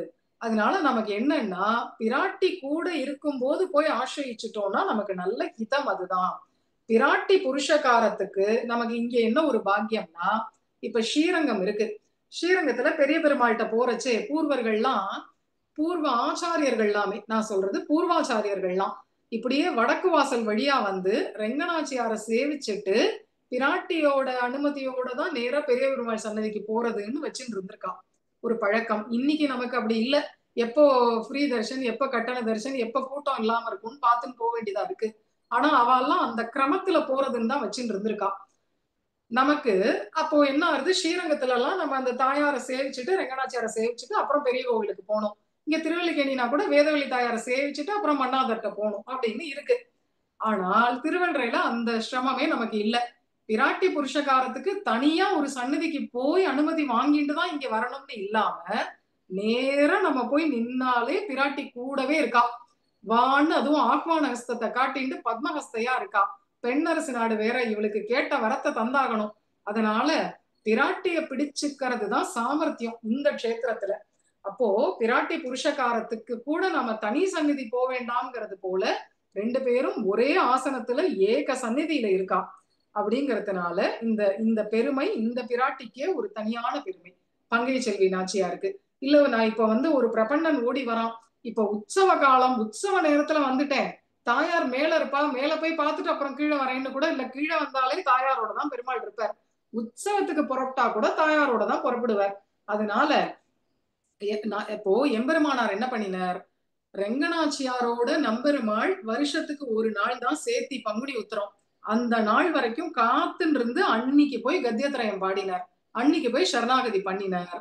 அப்படி நாம வருஷத்துக்கு ஒரு நாள் என்னைக்கு வரும்னு காத்துண்டு இருக்க வேண்டிய தேவை இல்லாம எப்ப போனாலும் கத்தியத்திரயம் சேவிக்கலாம்படி ஒரு நித்திய சேர்த்தி இந்த தீவ தம்பதிகள் இடத்துல. அதனால இது பங்கைய செல்வியினுடைய மற்றும் ஒரு பெருமை. சுவாமி நம்மாழ்வாருடைய திருக்கண்களால். மதுரகவியாழ்வார், மதுரகவியாழ்வார் நம்மாழ்வாரை தவிர தேவுமற்றறியேன்னு இருந்தவர். அவர் பாசுரத்துல தாயார் பிரஸ்தாவமா, பெருமாள் பிரஸ்தாவத்துக்கே அங்க வழி இல்லையே, தாயார் பிரஸ்தாவம் உண்டா அப்படின்னா எதுவுமே அடியேன் சொன்ன முதல்ல சொன்னதுதான் ரசோக்தி. நம்ம மனோபாவனைகளுக்கு இடம் உண்டு திவ்ய பிரபந்தத்துல. அதாவது நம்மளுடைய அடிப்படை கொள்கைக்கு முரண் இல்லாத மனோபாவங்களுக்கு இங்க இடம் உண்டு. அப்போ மதுரகவி ஆழ்வார் பாசுரத்திலையும் தாயாருடைய குறிப்பு ஒண்ணு இருக்கு. என்னன்னா, கண்ணினும் சிறுத்தாம்பினால் கட்டுண்ண பண்ணிய பெருமாயன் அப்படின்னு எடுப்புலயே இருக்கு. என்ன, கண்ணினும் சிறுத்தாம்பினால் கயறினால் கட்டுண்ண பண்ணிய பெருமாயன் அப்படின்னு. இது யசோதை கண்ணன் தாமோதர லீலைய சொல்ற விஷயம். இது எப்படி தாயாருக்கு பொருந்தும் அப்படின்னு கேட்டா, அவதார காலத்துல சீதா பிராட்டியும் ஒரு மல்லி சரத்தினால ராமரை கட்டி போட்டிருக்கா. மல்லிகை மாலை கொண்டு அங்கு ஆர்த்ததும் ஓர் அடையாளம் அப்படின்னு பாசுரம் இருக்கு. மல்லிப்பூ மாலையால ராமபிரானை கட்டி போட்டிருக்கா. சரி, அதுவாவது அவதார காலம், இதுவோ அர்ச்சாவதாரம். இங்க எப்படி இந்த பிரஸ்தாவம் பங்கை செல்விக்கு பொருந்தும் அப்படின்னா, நம்ம சம்பிரதாயத்துல கயறு அப்படிங்கிறது கண்ணை குறிக்கிறதுன்னு ஒரு சுவாபதேசம் உண்டு. கயறுன்னு சொல்ற இடத்த கண்ணு அப்படின்னு அர்த்தம் பண்ணுவார்கள். கார்த்தன் கமல கண் என்னும் நெடுங்கயிறு படுத்தி என்னை ஈர்த்து கொண்டு விளையாடும் ஈசன் அப்படின்னு ஆண்டாள் பாசுரம். அப்போ கயரும் கண்ணும் ஒண்ணுதான். இங்க பங்கைய செல்வி நாச்சியார் என்ன பண்றா, சிறு தாம்பு, இந்த கயர் இருக்கே சிறு தாம்புங்கிறத கண்ணுன்னு எடுத்துப்போம். ஸ்ரீமன் மந்த கடாட்ச, மெதுமெதுவான பார்வைகளால புண்டரீகாட்ச பகவான கட்டி போட்டிருக்கா. அப்படி கட்டுண்ண பண்ணியது யாருன்னா அவர் கொடுத்த வரம் தான். அவர் தான் நீ போய் தபஸ் பண்ணு நான் வரம் தரேன்னு சொன்னார் இல்லையா. அப்போ அவர் தான் கட்டுண்ண பண்ணினார். அப்படின்னாலும் பிராட்டி அந்த மந்த கடாட்சங்களால மெதுமெதுவான பார்வைகளால எம்பெருமான கட்டி போட்டு வச்சுருக்கா. இது மதுரகவி ஆழ்வாருடைய பாசுரத்தில் பிராட்டியினுடைய ஒரு பிரஸ்தாவம். தாயார் எப்பவுமே பெருமாளை அப்படியே முழிச்சு பார்க்க மாட்டான், நன்னா கண்ணை திறந்து முழிச்சு அப்படி பார்க்க மாட்டாளாம். ஏன்னா பெருமாளால அதை தாங்க முடியாது. அவர் அவ்வளவு மார்த்தவம் உடையவர், அவரால் அந்த இன்ப அதிர்ச்சி மாதிரி ஆயிடும். அது அத்தனை அழகையும் அப்படி தடால்னு கொடுக்க மாட்டாளாம். அதனால இப்படியே இங்க பாக்குறது அங்க பாக்குறது, பெருமாளை பாக்குறது, இங்க பாக்குறது அங்க பாக்குறது. அதனால அந்த கண் அப்படி ஒரு ஒரு லீலா பத்மம் மாதிரி அலையும். கண் இங்கேயும் அங்கேயும் ஒரு வண்டு மாதிரி அலைஞ்சுன்னு இருக்கும் அவர் திருமேனியில. அதனால மெதுமெதுவா தான் பார்ப்பாளாம். சட்டுன்னு அப்படி பார்க்கிறது, முழிச்சு பார்க்கிறது, இதெல்லாம் தாயாருக்கு கிடையாது. இன்னொன்னு, கண்ணுக்கு தேவதை அக்னி.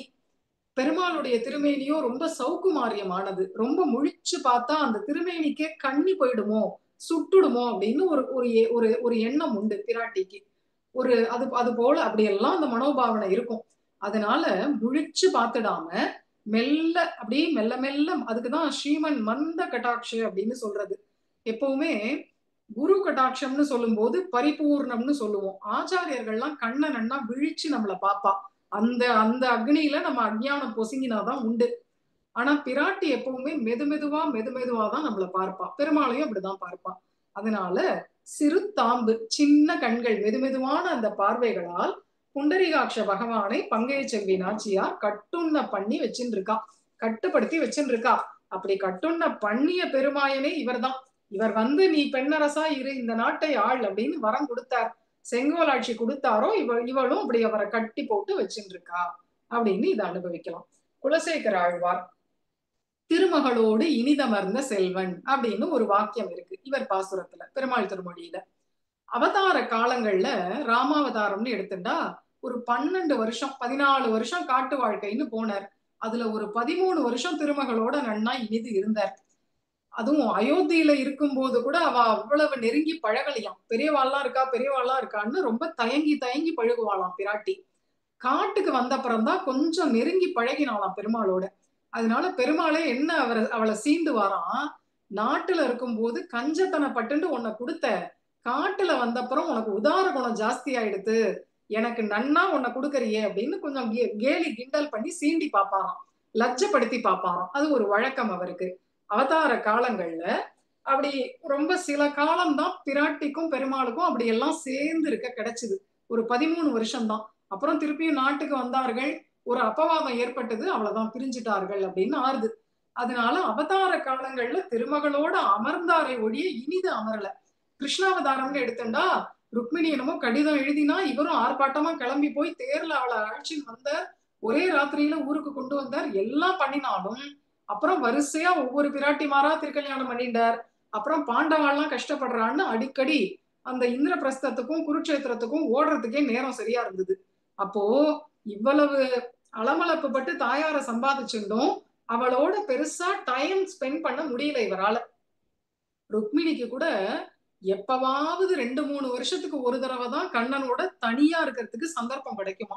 அந்த அளவுக்கு தாயாருக்கே துர்லபமா இருந்தானா கண்ணன் அவதார காலத்துல.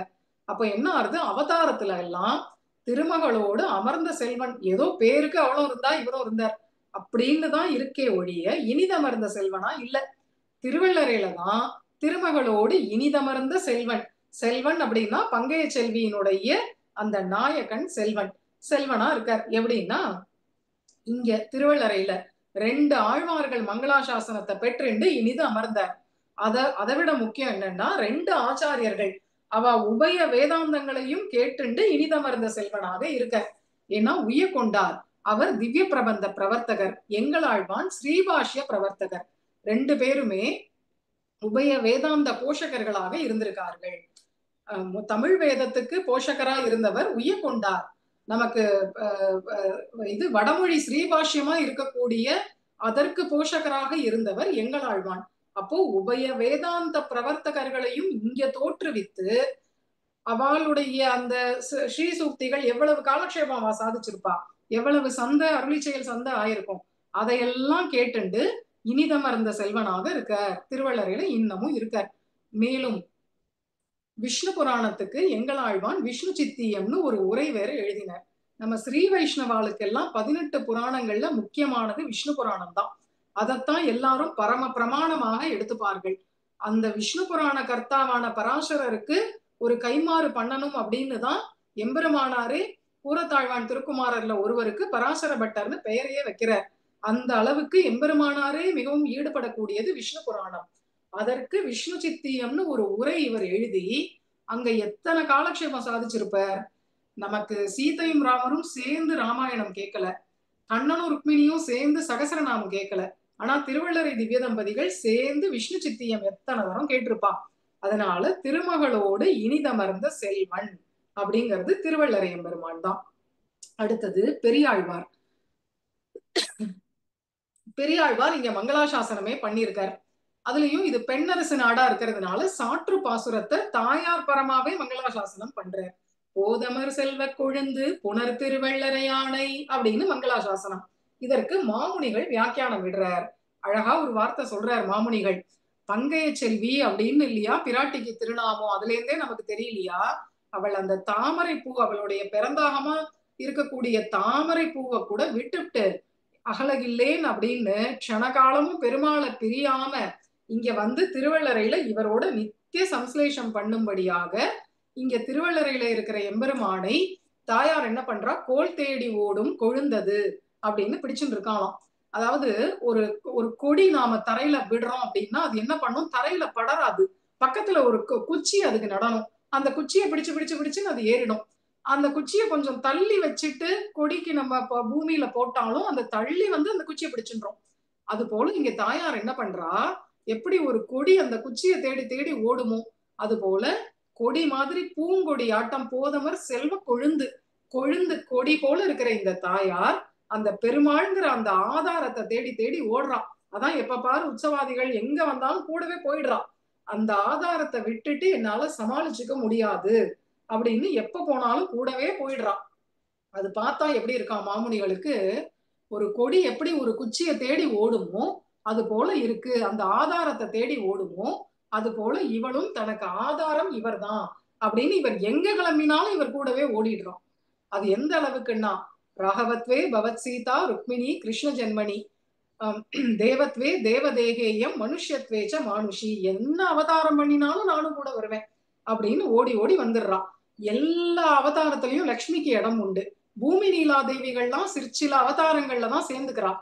ஆனால் லக்ஷ்மி தேவிக்கு மட்டும் எல்லா அவதாரத்திலையும் இடம் உண்டு. ஏன்னா அவளால க்ஷணகாலம் கூட அவரை பிரிஞ்சு இருக்கவே முடியாது, அந்த ஆதாரம் தனக்கு வேணும் அப்படின்னு மாமுனிகள் இப்படி அனுபவிக்கிறாரு இத. அதனால என்ன ஆறுதான், திருவள்ளரை எம்பெருமான் ஒரு உபக்னம், அதாவது ஒரு ஆதாரமா இருக்கார், ஒரு மரம் அப்படின்னு வச்சுப்போம். அவர் ஒரு நல்ல தமால மரம் மாதிரி இருக்கார். அந்த தமால மரத்தை பங்கைய செல்விங்கிற இந்த கொடி சுத்தின்னு இருக்கு. இந்த கொடிக்கு அந்த தமால மரம் தான் ஆதாரமா இருக்குன்னா கூட பாக்குறவாளுக்கு அந்த மரம் தெரியாது. கொடி சுத்தின மரம் எத்தனை அழகா இருக்கு அப்படின்னு அந்த கொடியை தான் நம்ம ரசிச்சு பார்ப்போம். கொடிதான் தெரியுமே ஒழிய மரம் நம்ம கண்ணுக்கு தெரியாது. அதே போல இந்த க்ஷேத்திரத்துல பெருமாள் தான் பிராட்டிக்கு ஆதாரமாக இருந்த போதிலும் இது பெண்ணரசு நாடுங்கிறதுனால இவதான் பிரதானமா இருக்கா, இவளுடைய ஆட்டம் தான் நம்ம கண்ணுக்கு தெரியறது. அவர் பதவுசா இவ பக்கத்துல ஒதுங்கி ஒதுங்கி நின்னுட்டு இருக்காரு அப்படின்னு நம்ம சரமாச்சாரியரா இருக்கக்கூடிய மணவாள மாமுனிகள் இந்த திவ்ய தம்பதியை இப்படி ரசிச்சு வியாக்கியானம் விட்டிருக்கார். அதனால திருவள்ளரைங்கிற அந்த ஊருக்கு பிரதானையாக இருப்பவள் பங்கைய செல்வி நாச்சியார் அப்படின்னு வியாக்கியானம். அடுத்ததான் ஆண்டாள். ஆண்டாள் தனியா திருவள்ளரைய பாடல அப்படின்னாலும் அந்த பிரஸ்தாவம் இதுல இருக்கு. ஆண்டாள் இடத்துல திருவள்ளரையில ஒரு ஏக்கம் இருக்கு. என்னன்னா, ஆண்டாளுடைய தனியன், நாச்சியார் திருமொழி தனியன், அது என்ன சொல்றது, அள்ளினாள் தாமரை மேல் ஆரணங்கின் என் துணைவி, 5 விஷயங்கள் இந்த தனியன்ல இருக்கு. ஆண்டாளுடைய 5 இடங்கள் 5 நிலைகளை இந்த தனியன் சொல்றதாக நாம எடுத்துக்கலாம். இதை மட்டுமே தனியா ஒரு உபன்யாசம்னு பண்ணணும், அவ்வளவு இருக்கு இதுல. இருந்தாலும் ரொம்ப சங்கிரகமா சொல்றேன். அள்ளினாள் தாமரை மேல் ஆரணங்கின் இன் துணைவின்னு ஒரு நிலை ஆண்டாளுக்கு, மல்லிநாடு ஆண்ட மடமயில்னு ஒரு நிலை ஆண்டாளுக்கு, மெல்லியலாள் ஆயர் குலவேந்தன் ஆகத்தாள் தென் புதுவை வேயர் பயந்த விளக்கு, 5 நிலை.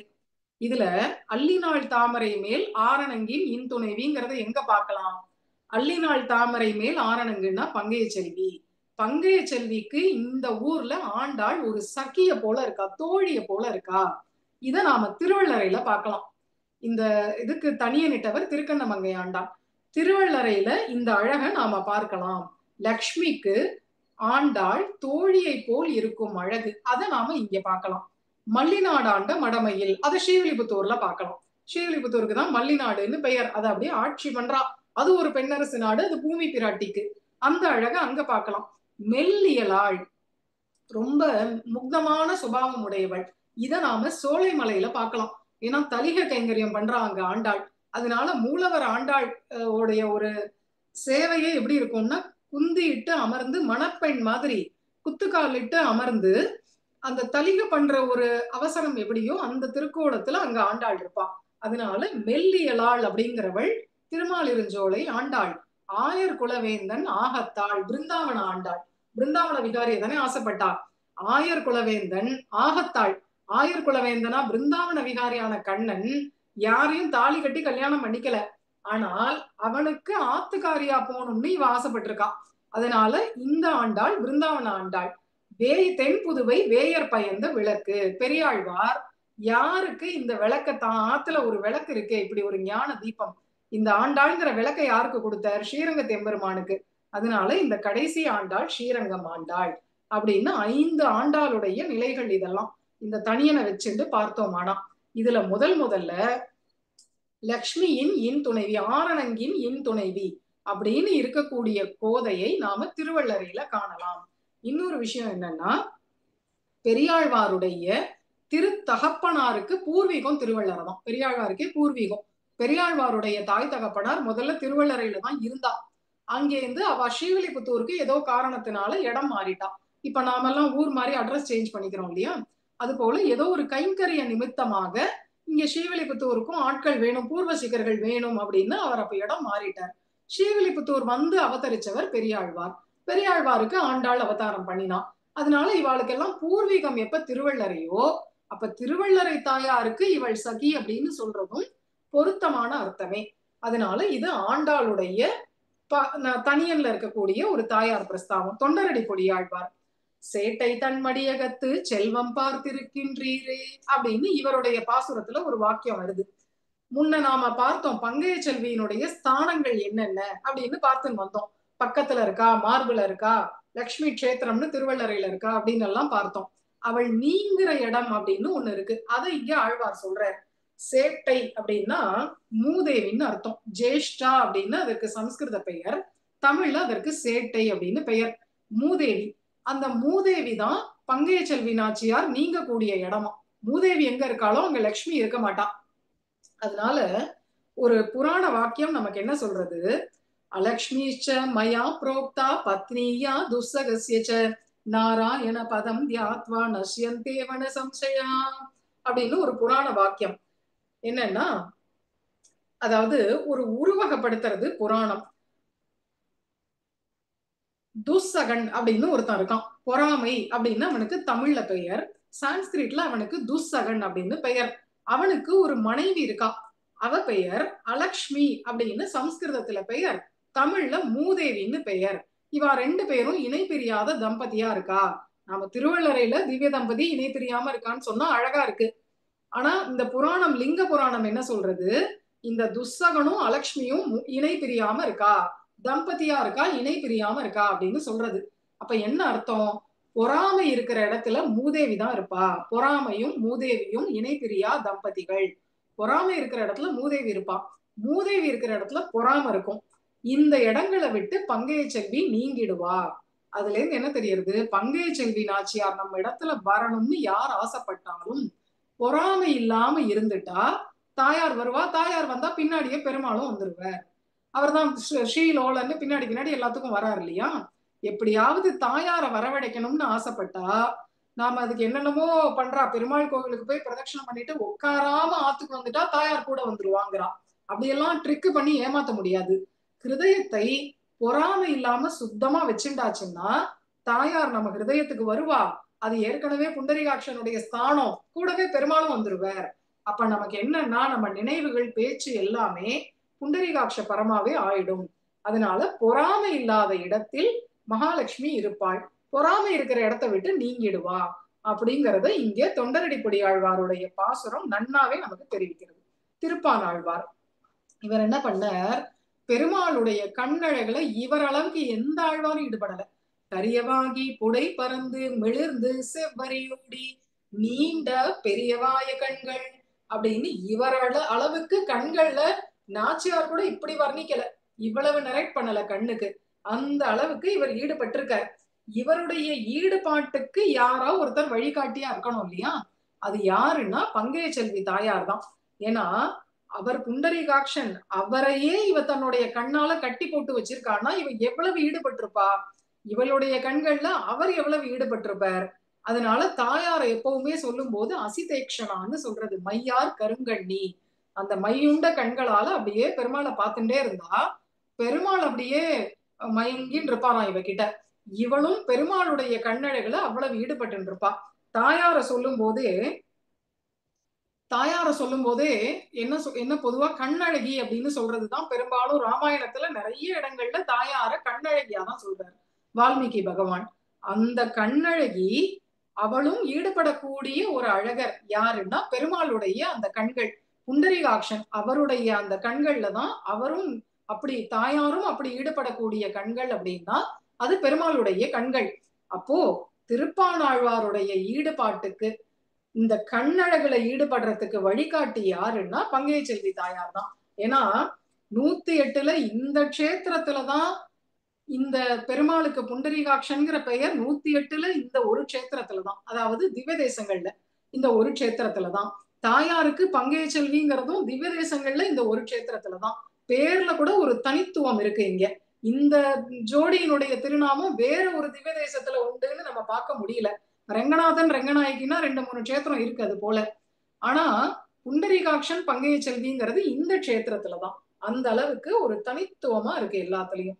அதனால திருப்பாணாழ்வாருடைய அந்த கண்கள் ஈடுபாட்டுக்கு வழிகாட்டியே இந்த பங்கைய செல்வி தாயார் தான். இவள் எப்படி புண்டரீக கண்கள்ல பகவான் இடத்துல ஈடுபட்டாலோ அதே போல இவரும் ஈடுபட்டார். திருமங்கை ஆழ்வார் கடைசி. இன்னும் ஒரு 5 நிமிஷத்துல பூர்த்தி பண்ணிடுறேன்.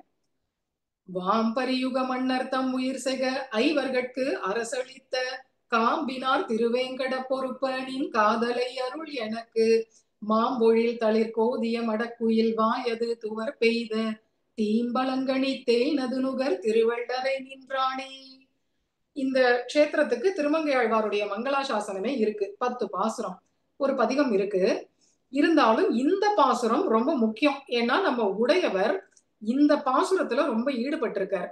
திருவள்ளரையில வந்து பெருமாள் தாயார மங்களாசாசனம் பண்ணும்போது இந்த பாசுரத்தை உடையவர் சேவிச்சு ரொம்ப ஈடுபட்டிருக்கார். அதனால அந்த ஈடுபாட்டினுடைய வெளிப்பாடாக அவர் என்ன பண்ணினாரா, இந்த பாசுரத்தை அப்படியே வடமொழியாக்கி ஸ்ரீபாஷ்யத்தினுடைய மங்கள ஸ்லோகமாக இதையே வச்சுட்டான். இந்த பாசுரம் தமிழ்ல இருக்கு, இதை அப்படியே அவர் சம்ஸ்கிருத பண்ணி அதை அப்படியே ஸ்ரீபாஷ்ய மங்கள ஸ்லோகமா வச்சுட்டார்.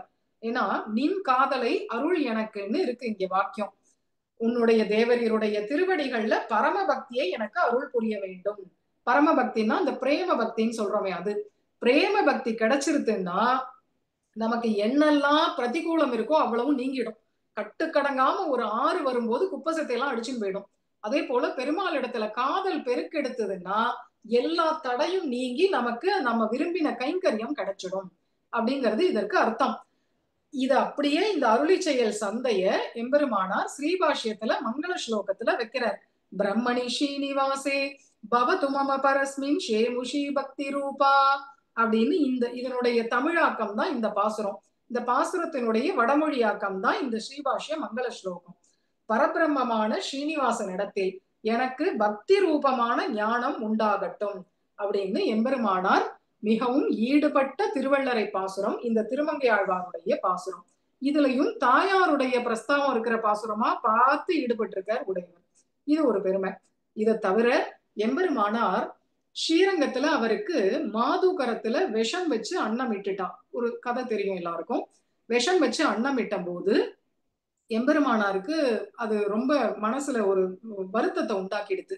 அந்த சந்தர்ப்பம் அவர் திருவள்ளரைக்கு வந்து உபவாசம் இருந்தார். 2 வருஷ காலம் திருவள்ளரையிலேயே அவர் தங்கி இருந்தார், இருந்தார். திருவள்ளரைக்கு வந்து ஒரு 3 தினங்கள் அவர் உபவாசமா இருந்தாராம். அப்போ தாயார் பார்த்தாலாம், ஒரு யதி, அதுவும் யதி ராஜர் எப்பேற்பட்டவர், அவர் நம்ம ஊருக்கு வந்து உபவாசம் இருக்கிறதாவது அப்படின்னு தான் அமுது பண்ணின்ற பிரசாதத்தை எம்பெருமானாருக்கு போய் தரும்படியாக அர்ச்சக முக்கியனே நியமிச்சிருக்கான். அவளும் அப்படி கொண்டே கொடுத்த விட்டு அதுக்கப்புறம் அந்த உபவாசத்தை எம்பெருமானார் கைவிட்டுட்டார்.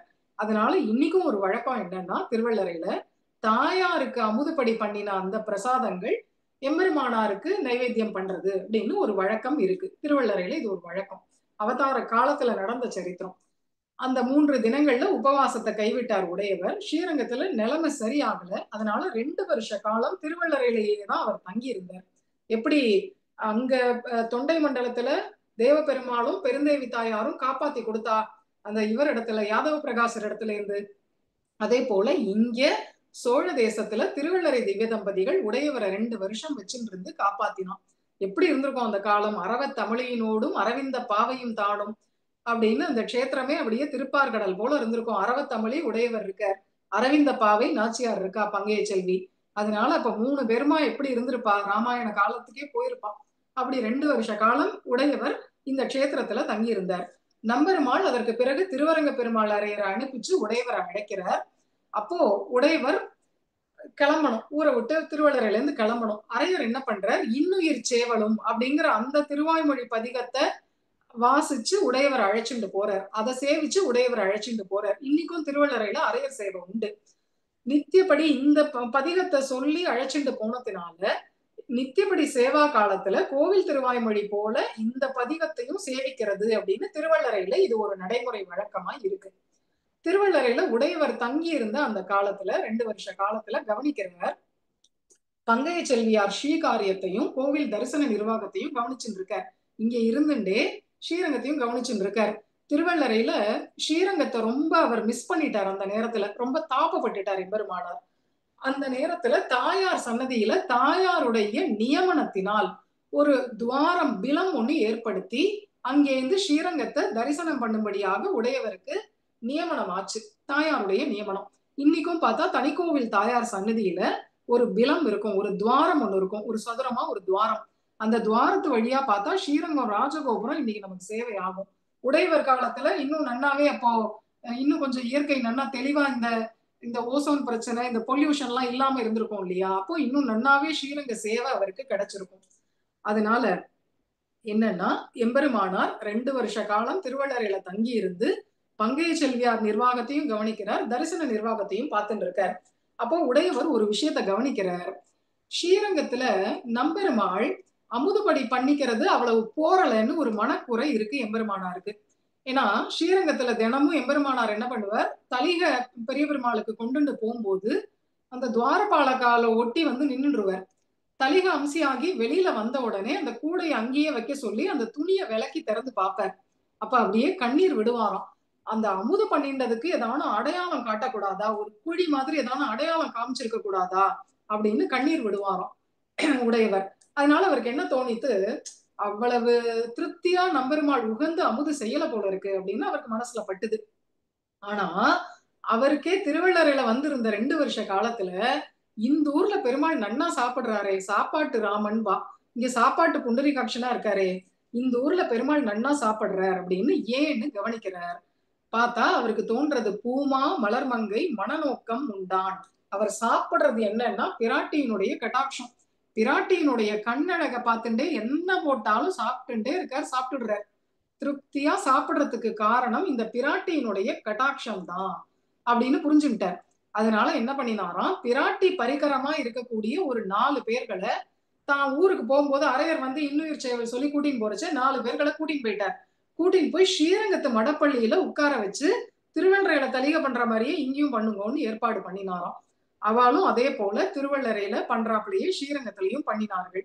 அந்த தாயார் தன் பரிகரங்கள் 4 பேர் அனுப்பிச்சா இல்லையா? அதற்கு நன்றிக்காக ஸ்ரீரங்கம் மடப்பள்ளிக்கு அரவிந்த நாச்சியார் பங்கைய செல்வி மடப்பள்ளி அப்படின்னு திருநாமம் சாத்தினாராம். இது உடையவருடைய சரித்திரத்துல இருக்கு. இதற்கு பிரமாணம் ராமானுஜாரிய திவ்ய சரித்திரையில நமக்கு காண கிடைக்கிறது. இது போல நாச்சியார் பரிகரம், திருவள்ளர நாச்சியார் பங்கைய செல்வியினுடைய பரிகரங்களை அழைச்சின்னு வந்து அவளை ஸ்ரீரங்கம் மடப்பள்ளியில அமர்த்தி அவா தலிக பண்ணின அந்த பிரசாதங்களை பெரிய பெருமாள் நம்பெருமாளுக்கு கண்டருளை பண்றது அப்படிங்கிறது எம்பெருமானார் ஏற்படுத்தி வைத்தது. இன்னும் ஒரே ஒரு விஷயம், கடைசி விஷயம். வேதாந்தாச்சாரியர் ஹம்ச சந்தேஷம் அப்படின்னு ஒரு காவியம் ஒண்ணு பண்ணினார். அதாவது அவர் என்ன பண்றார்? சீதைய பிரிஞ்சு இருக்கக்கூடிய பெருமாள் ராமபிரான் அவர் என்ன பண்றாராம்? ஒரு அன்னத்தை பிராட்டியின் இடத்துல தூது விடுறாராம். அந்த இடத்தை இவர் ஹம்ச சந்தேஷம் அப்படின்னு அந்த மனோபாவத்துல எழுதுறார். பெருமாளுடைய மனோபாவத்தை நினைச்சு பார்த்து எழுதுறார் ஹம்ச சந்தேஷம். அதுல ராமர் ஒரு அன்னத்தை சீதையின் இடத்துல தூது விடுறார். அப்போ அந்த அன்னத்தின் இடத்துல ராமர் சில விஷயங்களை எல்லாம் சொல்றார். நீ என்ன பண்ணு ஹம்சமே, நீ என்ன பண்ணு, நான் சொல்ற இடத்துல எல்லாம் போய் நீ முதல்ல தேடு. ஏன்னா எனக்கு தானே தெரியும் லக்ஷ்மி எங்கெல்லாம் உகந்து வாசம் பண்ணுவான்னு எனக்கு தான் தெரியும். அந்த இடங்கள்ல எல்லாம் நீ முதல்ல போய் தேடு. முதல்ல என்ன பண்ணு, நீ சத்தியவிரத கஷேத்திரம்னு காஞ்சிபுரம் இருக்கே அங்க போய் தேடு. அடுத்ததாக தொண்டை மண்டல பிரதேசம், இந்த திருவல்லிக்கேணி இந்த பிரதேசங்கள்ல போய் தேடு. அப்புறம் காவேரி கரை ஓரத்துல தேடு. அதற்கு பிறகு தாமிரபரணி கரை ஓரத்துல தேடு. அதற்கும் மேல ஸ்வேதகிரி அப்படின்னு ஒரு க்ஷேத்திரம் இருக்கு. அது பார்க்க எப்படி இருக்கும், பூமிக்கு அடியில இருந்து ஆதிசேஷன் அப்படி வெளிப்பட்டா எப்படி இருக்குமோ அது போல அந்த ஊர் இருக்கும். அந்த பாறைகள்லாம் ஆதிசேஷன் மாதிரி அப்படி பூமிக்குள்ளே இருந்து வெளியில வந்திருக்கும். வெள்ளை வெளையர்னு இருக்கிறதுனால ஆதிசேஷன் மாதிரியே இருக்கும். அந்த க்ஷேத்திரத்துல லக்ஷ்மி இருக்காளான்னு பாரு, சீதை இருக்காளான்னு பாரு, சீதா லக்ஷ்மி. அங்கேயும் இல்லைன்னா நீ லங்கைக்கு போய் அசோகவனத்துல தேடு அப்படின்னு ராமர் சொல்றார். இப்படி ஒரு அன்னத்தை தூது விடுறார். அப்படி சொல்லும் போது வேதாந்தாச்சாரியார் சுவாமி தேசிகன் ஒரு 4 ஸ்லோகங்களால இந்த திருவள்ளரைய ரொம்ப வர்ணிக்கிறார். அதுல நமக்கு முக்கியமானது பிராட்டி பிரஸ்தாவம் ஒரு ஸ்லோகத்துல இருக்கு. முதல் ஸ்லோகம் திருவள்ளரையினுடைய ஸ்தல சிறப்பை சொல்லும்படியா இருக்கு. அடுத்தது அந்த எம்பெருமானுடைய சிறப்பை சொல்லும்படியா இருக்கு. அந்த வனத்துக்கு நீலிகாவனம்னு பெயர், நந்தவனம், திருவள்ளரை நந்தவனத்தினுடைய சிறப்பு அதை சொல்லும்படியா இருக்கு. திருவள்ளரையில காற்று ரொம்ப பிரசித்தம், நல்ல காத்தடிக்கிறது. முதல்லயே சொன்னோம், காற்று மன்மதனுக்கு தொண்டு புரியறதாம். அதை சொல்லும்படியாக அந்த இதெல்லாம் சொல்லும்படியாக 4 ஸ்லோகங்கள் அவர் அருளி செஞ்சிருக்கார் வேதாந்தாச்சாரியார். அதுல ரொம்ப முக்கியமா ஒண்ணு என்ன சொல்ற, இந்த க்ஷேத்திரத்துல திவ்யம் தேஜோ ஜலதி தனயா ஸ்நேக நித்யானுசக்தம், இந்த க்ஷேத்திரத்துல பெரிய பிராட்டியான பங்கைய செல்வியின் இடத்துல பெரும் காதல் கொண்டு இருக்கார் புண்டரீகாட்சன்.